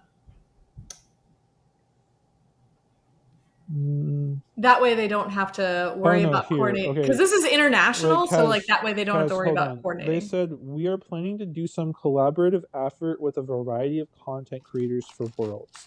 More will be announced as it progresses. Top 16 and top 8 matches will be showcased on different YouTube channels. More details regarding top 4 and top 2 will be relayed to participants who make it that far. So it doesn't seem like it'll be centralized, but that's fine too. But yeah, so it sounds like some of the earlier runs are just gonna partner with a variety of community content creators to like get YouTube content out. Yeah. And then the later rounds will maybe be streams. Yeah, because like I said, I mean, this is international, so you have teams from all over. So even though these are the finalists, like trying to coordinate between all 16, from the get-go would be really Right. tough. Yeah. Well, also So coordinating that many battles is tough too, right? Like, yeah, if you think exactly. one matchup is 21 battles, Yeah. right? So if you're doing 8 matchups of 21 battles, like that's just a lot of battles, even if everyone is in the same time zone. So Yeah. So yeah, I think it makes sense to partner with various content creators, perhaps some from like a region that's most applicable for the round 1 and quarterfinals. But semifinals and finals should be able to sort of. I don't think it'll be live because, like you said, that's a lot of battles. Yeah. But I can't imagine them putting something together that features those semifinals and finals together yeah. for the story. I could see the finals being a one-off stream potentially, but Yeah, that's true. Yeah. we'll have to wait and see. Yeah. Okay. So yeah, well, keep your eye out for that, and congrats to those teams that made it. Definitely going to be some high-level competition Oh yeah. from here on out. definitely. Are they battling in the same metas that they did in the group stage? Yeah, Okay. yeah, it's all the same stuff. Yeah. With obviously the same metas, with the Ultra League meta changing every week. But Yes. Oh my god, so complicated. Yeah, that was, yeah, someone that played that meta, that was something. All right. Yeah, I can only imagine. I can only imagine how tough it was to prep for each week. Jeez. Yeah. Okay, we have a slight T topic too. Y'all want to start this one? Which one? The T topic. Oh, the I wasn't playing the game with. Oh yeah, so the bit where it was roughly like an hour at most, where there was just like Pokemon were instantaneously fleeing from encounters. yeah, Which was insane. Apparently, they were fleeing from like Pokeball throws or like ball throws, but apparently the like Go Plus and Go Plus Plus were working fine. But anyways, I didn't play during this period, but I heard about it. I think I briefly played because I remember this happening and me being like, "What was that? Like, what just happened?" Like, because it wasn't the same thing as like the ball shakes and then the Pokemon breaks out and then like runs away. It was almost as soon as the ball was thrown, the Pokemon like reappeared and then just gone. So it definitely was very different from the way that it normally works in the game. But yeah, people were losing things like shiny Galarian birds, and all sorts of unique encounters as well. Yeah, they ran from Master Balls, even. Yeah, I heard. That's exactly. So, and apparently this was a very brief period of time, but their fix to affected trainers who put in tickets was apparently, I think Tristan, you said it was like 50 Pokeballs. 50 Yeah, so red Pokeballs. Yeah, so there was so Niantic support put out a post that they resolved the issue. As a token of apology, you can redeem the offer code Pokeball 50 until August 1st in the Pokemon web store to receive 50 Pokeballs. Oh, we gonna be rich now. Yes, we're so sorry that you lost that legendary encounter. I wonder May if they I had offer any, you some Pokeballs in this trying time? I wonder if they have any special consolation for those that actually spent Master Balls. It's possible, right? I would hope so, because that would be really crappy. They probably wouldn't publicly advertise that, but I wouldn't be surprised because a lot of people are pretty upset though because they had okay, the ones that have like Galarian. Oh wait, no, this person had a shiny Galarian Articuno. Okay, that makes more sense. I was like, I just Galarian bird. There's a good chance it would have ran anyway. But yeah, the shiny that feels bad. Yeah, because the shiny shouldn't run unless you're like speed capped or something. Yeah. Like as long as you have enough balls and berries and whatever, and you have the patience and time to catch it, like it could take you 500 throws, but at some point you should theoretically catch it. Yeah. And then again, the big one is the people that use their Master Ball on like a regular Galarian bird, being like, oh, this won't flee because it's a Master Ball, but then it was glitched and so it did flee and they just wasted their Master Ball. Like there's a lot of feels bad situations there that I feel like weren't really properly addressed, and obviously I don't know the best way for them to handle some of that, but like just giving 50 Pokeballs, it's kind of a slap in the face if that happened to you. Yeah. Well, next time Especially think since twice the before Master you throw a Ball, Master Ball. I was just kidding. the Master Ball you have to work for to get anyway. So like, some of them weren't even free either. Most of them weren't free. Yeah, that's yeah. true. Yeah, that's fair. Okay. Well, that being said, let's head down to some YouTube comments because it's been a hot second since we've covered these, I think. So going back to I think 2 episodes ago, it's getting spicy. Yes. I think yeah. we did YouTube comments while I was still recovering from the pepper. Kaz Yeah, doesn't yeah, yeah. remember because her brain just Yeah, shut no, down. my brain was fried. All right. Artemis Dragon says, I totally get why the Go devs would flag people for using an exploit like tricking the game by using a regular rate pass when remoting in. It's a profit loss. But at the same time, if remote passes were set at a fair price point, people wouldn't feel the need to game the system. In fact, you'd be make more based on demand for digital goods. Yep. I don't see any lies there, Artemis Dragon. Trainer Tips just put out a fantastic video of him playing GoFest alone on Kiribati, which turns out to be a popular spoofer destination because it's the earliest time zone. And even though he played solo, Pokestops remained lured up, lobbies were full, and showcases were stacked because of spoofers who probably racked up free coins. My point is, you're never going to win with these ridiculous TOS regulations when your best bet is to just work people by just meeting them halfway. Don't give them a reason to break the TOS if there's a better way to mitigate things that doesn't account strikes and less people spending time and or money on your game. This is just a waste of time and resources when the game has much bigger problems like, I don't know, PvP bugs and a boring game loop. Just saying. I think that's fair. I mean, based on at least what I know, Niantic/Scopely like does handle spoofers pretty seriously, but I don't know like what it takes to detect that kind of stuff, right? Like I don't know. They have like I think they have some type of like a 2-strike policy from what I heard. Like if you spoof once, you get like banned for or suspended for like a month or whatever, and then if you do it again, you get like permabanned. It seems like there's a lot of people on that island that well, and you think that island in particular would be like easy place to monitor and like double check the legitimacy of all the accounts playing there. Yeah. You know, I wonder if Trainer Tips got more people banned because of that video. Because then more people started spoofing over to the island, and then they got themselves banned because of it. It's possible. I think the main thing is like we just don't know how much what the ban rate is and how accurate it is in general because this is not information that Niantic/Scopely ever releases. Mm-hmm. I would genuinely be curious. Like I don't know if it's against like Pokemon policy or anything, but I would love to see that, right? Where they put out data, be like, hey, this is how many spoofers we banned this year, right? Blah blah blah, all this stuff. I think it'd be really interesting data. You know, a fantastic, it's kind of like a fantastic dev diary, if I don't say so myself. Kind of like how like police departments are supposed to release their crime stats, you know. yeah. No, so I know another game. I saw a clip of this. Is Dota 2, one of the big like all time.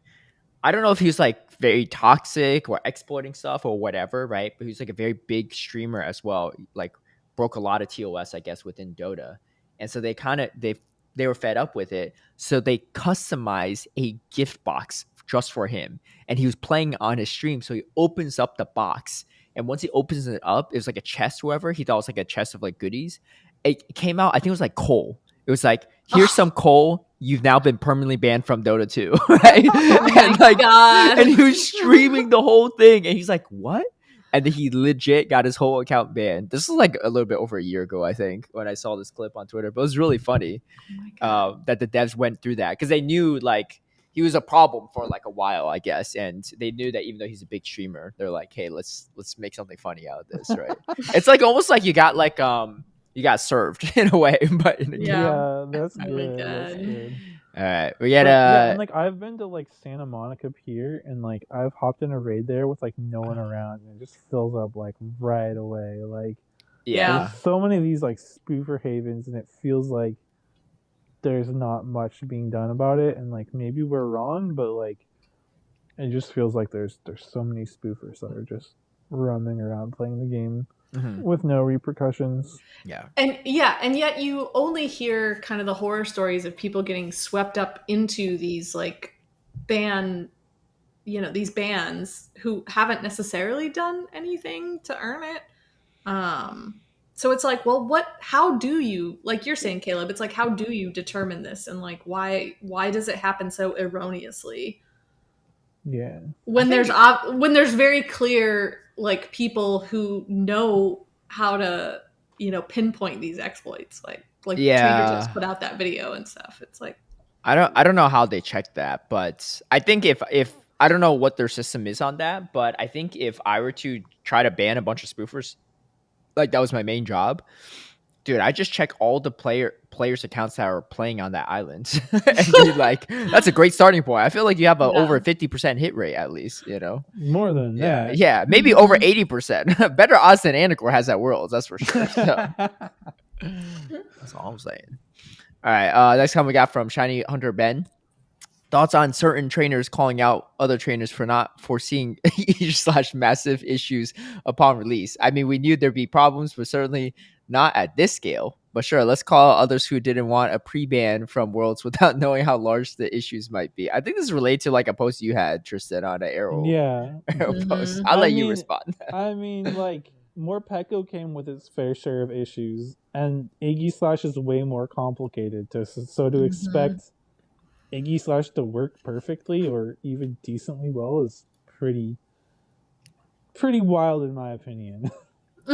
I still think that it's, now that they've like fixed it, I think it's still like worth having it unbanned for Worlds. I haven't even seen one. I've only seen this once in Master League.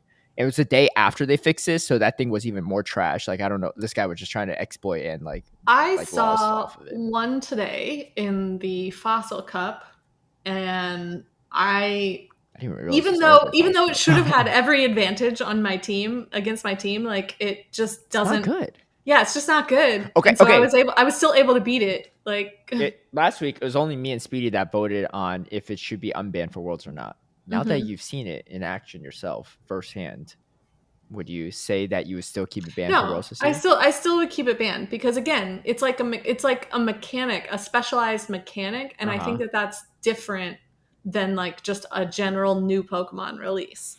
Like I think mastering a mechanic legitimately takes more time, and I don't want to see a world where like that's what your win hinges on. I'd rather see wouldn't that even be gameplay. Okay? I would actually be even more impressed that someone wins Worlds this year with the Iggy / on their team. I didn't say I wouldn't. I think that's actually harder than running it. I just think that shouldn't be like the determining factor, and I don't, with the way that it currently works. Like I don't think it would be, because again, it's just not good. It's just not good. But at the same time, I'm happier to have it out of the equation so that the players can focus on like building the teams with the knowledge they've already developed instead of trying to master something new in a short amount of time. I think it sets a bad precedent though for future tournaments, right? Because we're way outside of the I think that period, immediately after Worlds, it should be unbanned from every tournament. Sure. So let's say we don't know why it was banned. Sure. Yeah, I'm just saying hypothetically, right? Yeah, obviously I don't know the ins and outs of it, right? I'm just saying based on what we know, at least in my opinion, I think it sets a bad precedent, because let's say if they create another new mechanic, right? Like held items or something else, right? In October, right? Well, obviously the GBL season wouldn't rotate until December 1st. So there's still like 2 months of, that GBL season of regionals and stuff too, right? And there's going to be an LAIC somewhere in there too. Yeah, but I think would you keep that banned until the next? Yeah, but I think that's GBL different season? Than like the World Championships. I do. Because like it is definitely it's supposed to be like the World Championships is supposed to be the finale, right? And so I think I think that trainers, having already earned their way up there, they shouldn't have to worry about like a totally new mechanic in the game. I think that if you introduce a new mechanic later in the season, which they certainly will do, because that's what they've been showing us just in the span of 1 year by releasing more Peko and Aegislash. They've shown that they're going to keep trying to find new ways to update this game. Yeah. Right? Yeah. That they update the competitive play of this game. So certainly they're going to keep trying to. We can only hope that they keep trying to do so in a way that's not deliberately like interfering with a massive like regional or something like that. But I do think that it's like, for me, it's less of a detriment to a regional or an IC than it is to like the world championships, because that's supposed to be like the end of our season, like the culmination, right? And I don't think something new right before that should be the thing that defines that. I think that we should save that for the next season, and anything that happens in the next season is fair game. I know this is not strictly like one-to-one analogous, but I think my general take on it is kind of like how I've always said, I don't until this year, right? In the past probably 3 years straight, since we've had the championship series, there wasn't really any update on that June 1st GBL update, right? Yeah. Or like the early June update, whatever. Because, I mean, and I remember Niantic even put out a message saying that in anticipation for Worlds, we don't want to shake up the meta too much, right? Mm-hmm. And I've always been like, dude, there's plenty of time. There's still plenty of time to figure out the meta, right? And also, like, what about everyone else that's playing the game, right? But, and so I think it's just, but in their minds, it's like, well, World Championships will be a culmination of this season, right? So if we shake up the meta last minute, or with 2 tournaments left, PJCS and NEIC, maybe it's not like a good representation of the whole season, right? And well, for this year, they actually did finally change it, and they changed the meta quite a bit, right? This meta looks very different than the Claydol meta from prior, and I like it, right? And I think it's fine, and I think that's why my belief on Aegislash, assuming there's no other issues, right? I don't know what the original reason is that was banned from the Pokemon Company for this tournament, but assuming there aren't any other issues, my stance is still that I think you should just let it go, because it's again, if it's like 1 week, 2 weeks away, whatever, but this is way outside of the blacklist time period of a standard new Pokemon release, right? Or new change. But this isn't just any new Pokemon. It comes down to that mechanic and how that mechanic affects the game. And ultimately, that's probably why they banned it, is because of, I mean, we don't know, but the mechanic is technically not new. It's just a little bit different than a Morpeko. I believe that they're probably still worried that there might be something else that breaks with it. I think that's a very legitimate concern, and I think if that's why they banned it, like, I get it. I get it, because that would look terrible, like optics wise too, on a world. But stage. I will say, I think that if they had introduced, like, let's say that they introduced Aegislash with an event that correlates with the beginning of this like current sort of GBL season. Right?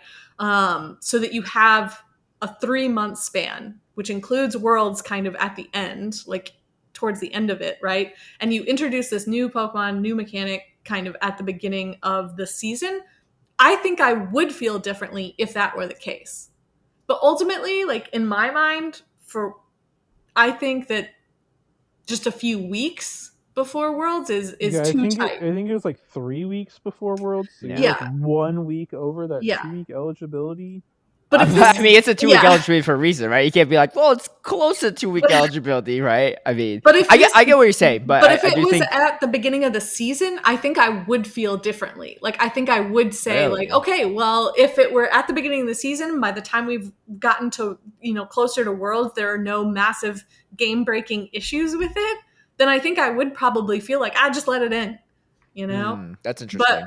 I'm just curious to see, like, where you draw the line, right? Because for me, I just draw the line at whatever the official rules are. If it's outside of 2 weeks, I don't know. But for me, I don't think it's a hard like line in the sand. Yeah. I think there's lots of like wiggle room, and I do want to encourage them to keep experimenting with like these different mechanics, because that's the only way that we're going to sort of keep the game, like the competitive play, viable in the long term, is if it doesn't stay this exact same way forever. I mean, this past year, the fact that they've been shaking up the meta more every 3 months, like more intensely with each update, I think has been good. really good. Yeah.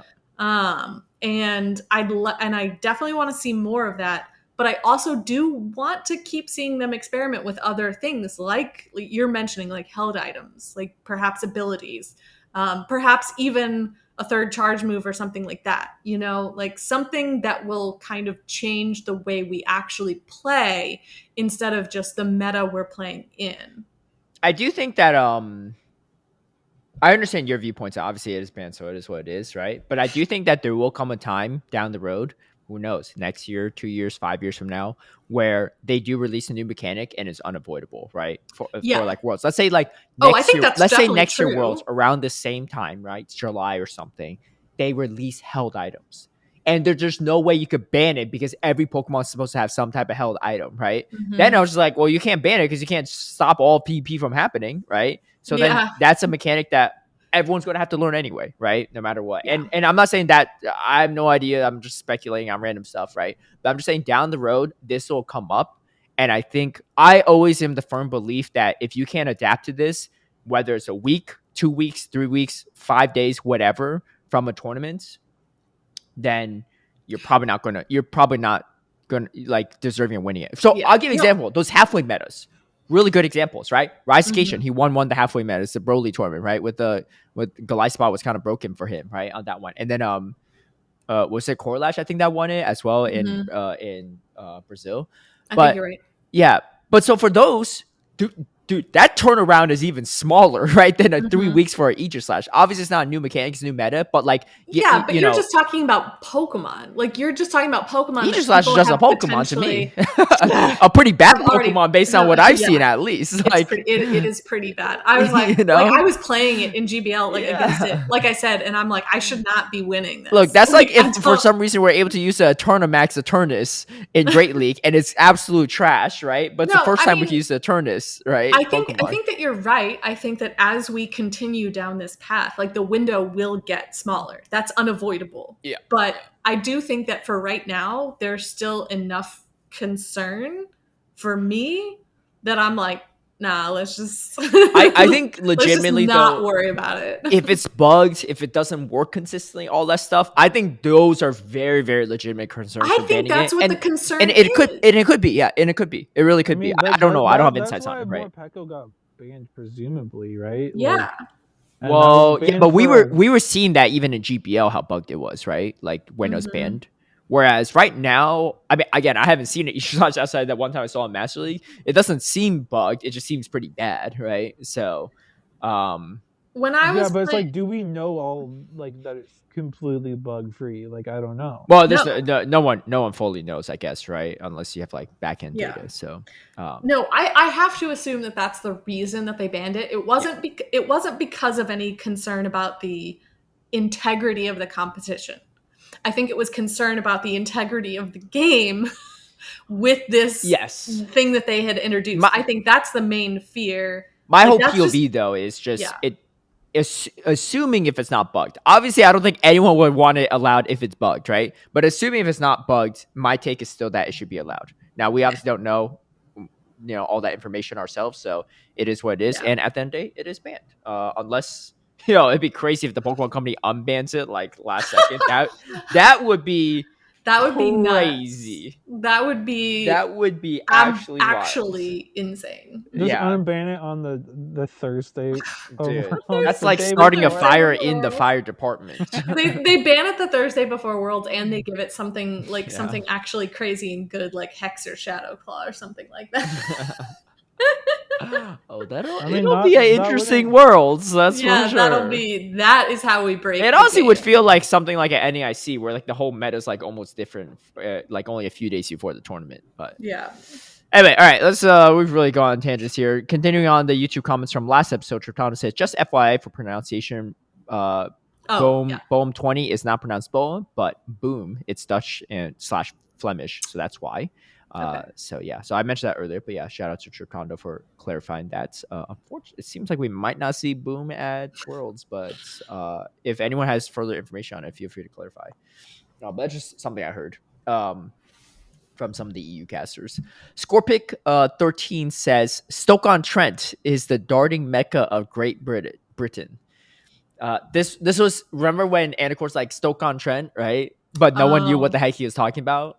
Yeah. Well, I still don't Scorpic know what does. the heck I still don't know either. still don't I know. googled it. And I wasn't really sure what I was googling, but and then also Scorpic says Anacor rooking those Swedes. It's so funny because underneath that comment says translate to English. Apparently rooking means smoking, but I think that's just a slang. I don't think it means smoking, but yeah, anyway, did Anacor pick up a lot of Swedish players? Did he? Was that what it was? I don't think so. I don't think so either. So now I'm even more confused. We need Anacor to listen to this episode and translate for us. This is like the Gen comments, except but good luck getting a way. hold of Anacor. Yeah, right. Yeah, he wait, he has Galaxabolton. Is Galaxabolton Swedish? Ozzy isn't. PV David isn't either.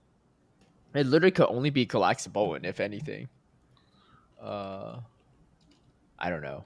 Anyway, someone could clarify that for me later or find it on X. Artemis Dragon says in this episode, I'm happy that each slash was banned. Absolutely nobody wants to sit through that ridiculous mirror match. Stop with the resistant bulk mirrors, please. Oh my god, yeah. Like what? Like I don't even want to. I don't even want to watch that. Yeah, and that's the problem with Iggy/2s. Like, I think a lot of people would like to see it be a little more viable than it is right now. Dude, I don't have a Hone Edge yet. I didn't do a raid, but I've been doing every single GBL battle set, and I haven't seen a single encounter. What are the odds? Have you all seen it in your GBL encounters? I got one GBL, and that was it. And then I got one from GBL, and I did like I was so 3 triggered raids. by all these freaking Barboach encounters. That Oh god! If I see one more Paldean Whooper, I swear. But I was gonna say, like, I think people would probably like it to be a little bit better. But the thing is, if it's too good, like, the mirror is miserable because, like, you probably don't want to throw the first move. So then you're like both like capping at 100 energy, playing chicken to see who will throw a charge move first, and like that's ridiculous. Honestly, that's probably why I won that match earlier, is because like they just didn't throw the move for the longest time, and I'm like, I mean, I'm still attacking you, so I don't know what your goal is here. Yeah. All right. And then that does for YouTube comments. We have a few Gen comments from 2 episodes ago on the It's Getting Spicy. Jen says, equal rep for merch. Buy Kaz's books. True. I do have that linked up in that. It's true. In that episode. Also says, Dingle Ling. Oh boy. What does that mean? Dingle Ling. Oh boy. It's on the spicy episode. I don't know. Dingle. Dingle dash Ling. Did she get auto corrected again? I don't know, but even then, I don't understand it. Anyway, we'll see if Jen clarifies it in a future episode. Also, Jen says, Caleb, I have a doodle of Kaz you might be interested in. Oh yeah, she did some fan art of you. For the episode. Of you eating a pepper? Yeah. Wait, Jen. Well, I don't know how to reach out to Jen, so maybe you can reach out to Jen. I got it. Okay. I got it. You have the photo. You have the picture too. I have to find. Hold on. Well, this was only like 2 weeks ago. Wait, right? is this gonna become a new shirt in the store? I mean, it's just Maybe. it's just like a doodle now. I'm trying to scroll back through our messages. Oh yeah, there it is. Yeah, because so she listened to the episode and my comment about how I don't like all those Pokemon with like the big hands and like the eyes in the hands and stuff. And so she did this sort of like oh yeah, you gotta look at the YouTube version to see this. Yeah. Well, wait, I'll share it though. To us on, yeah, I will.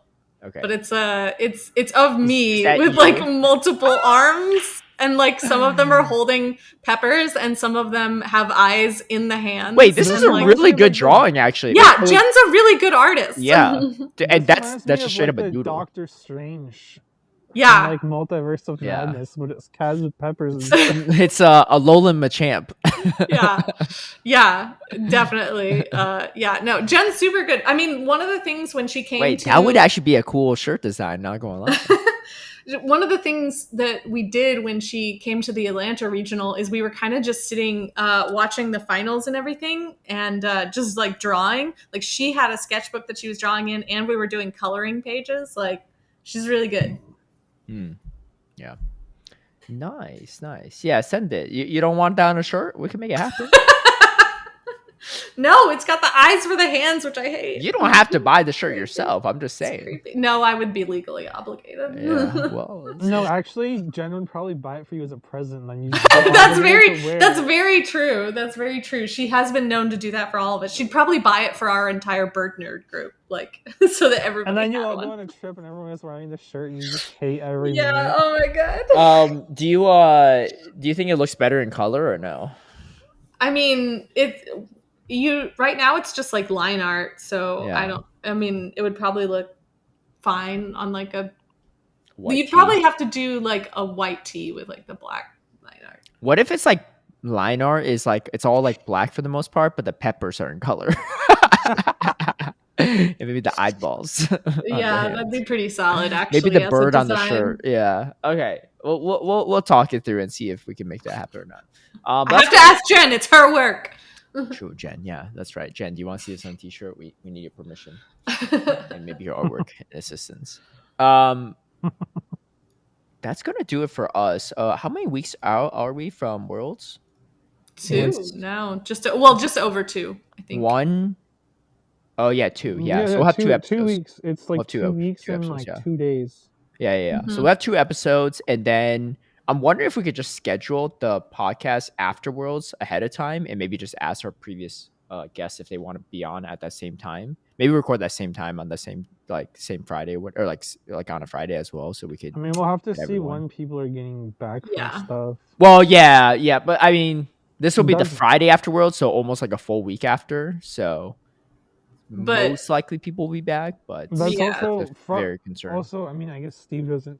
Oh, Anacorn might not make it, but that's fine. Yeah, he said he was going to be traipsing around the wilderness. I would say Steve doesn't play the game much, but that Friday is technically Saturday for the Aussies, which is the GoFest finale. So yeah, I think Steve will be free. It's also really early morning for him, so I don't think the finale has even started yet. By the time that's also true. So I was thinking more about Fish, though. We know Steve will be free. Well, yeah, but again, for Fish, like the game won't have started. Like the in-game event hasn't started yet. He might just be waking up early though. But yeah, we'll see. All right. Anyway, that's gonna do it for us.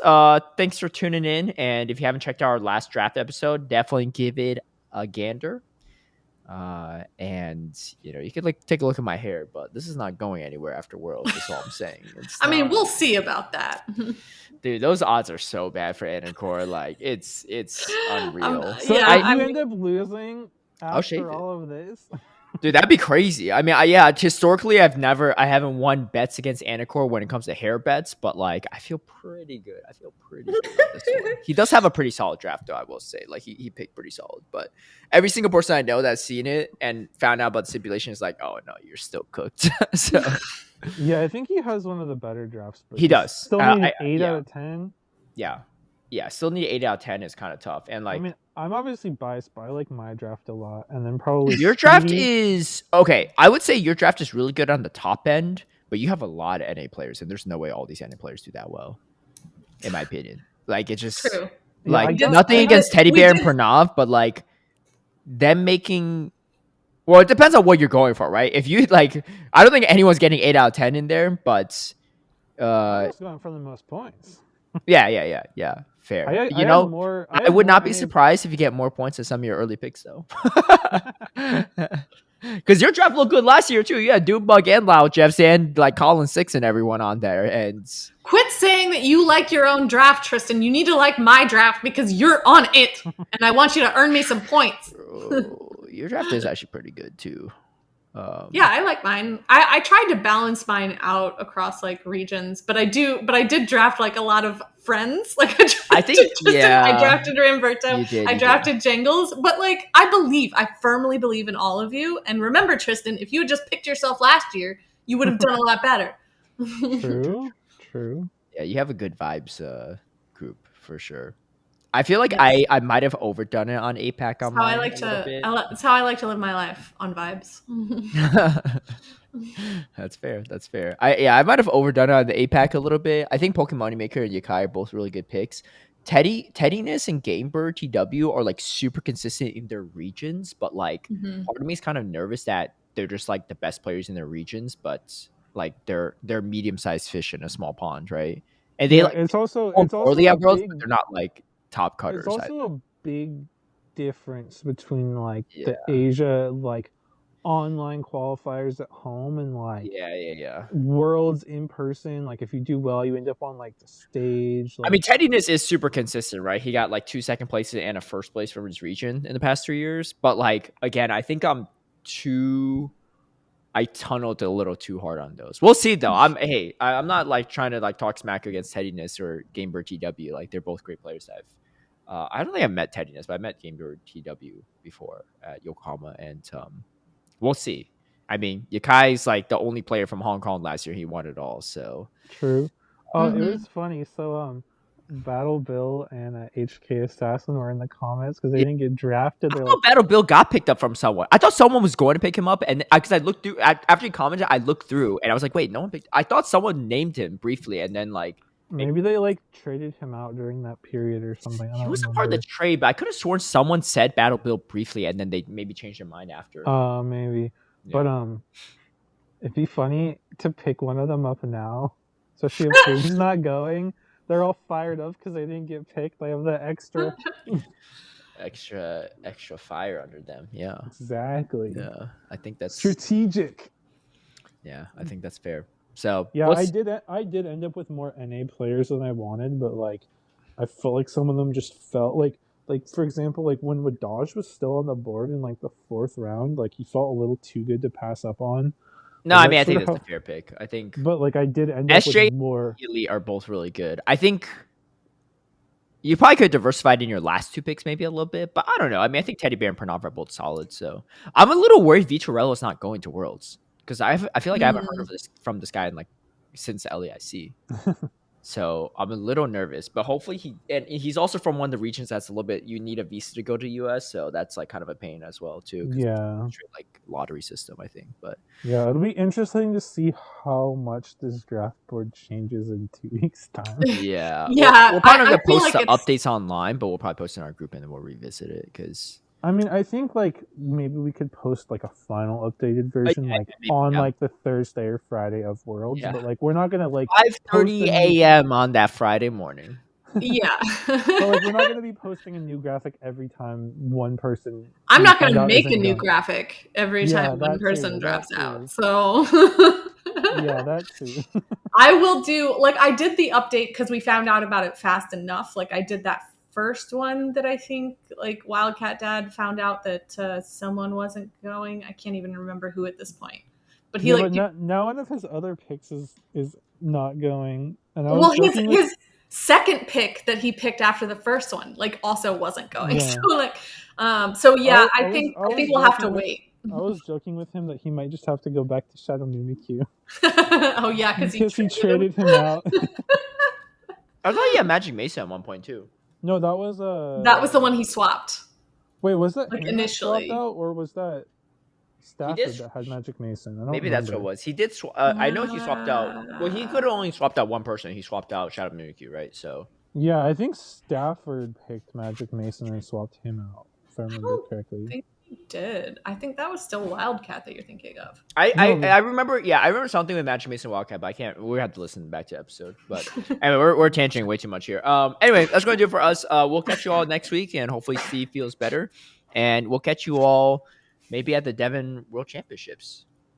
Some which of is us. On Sunday, yeah. Upcoming Sunday. Yeah. All right. Have a good one, everyone. Bye.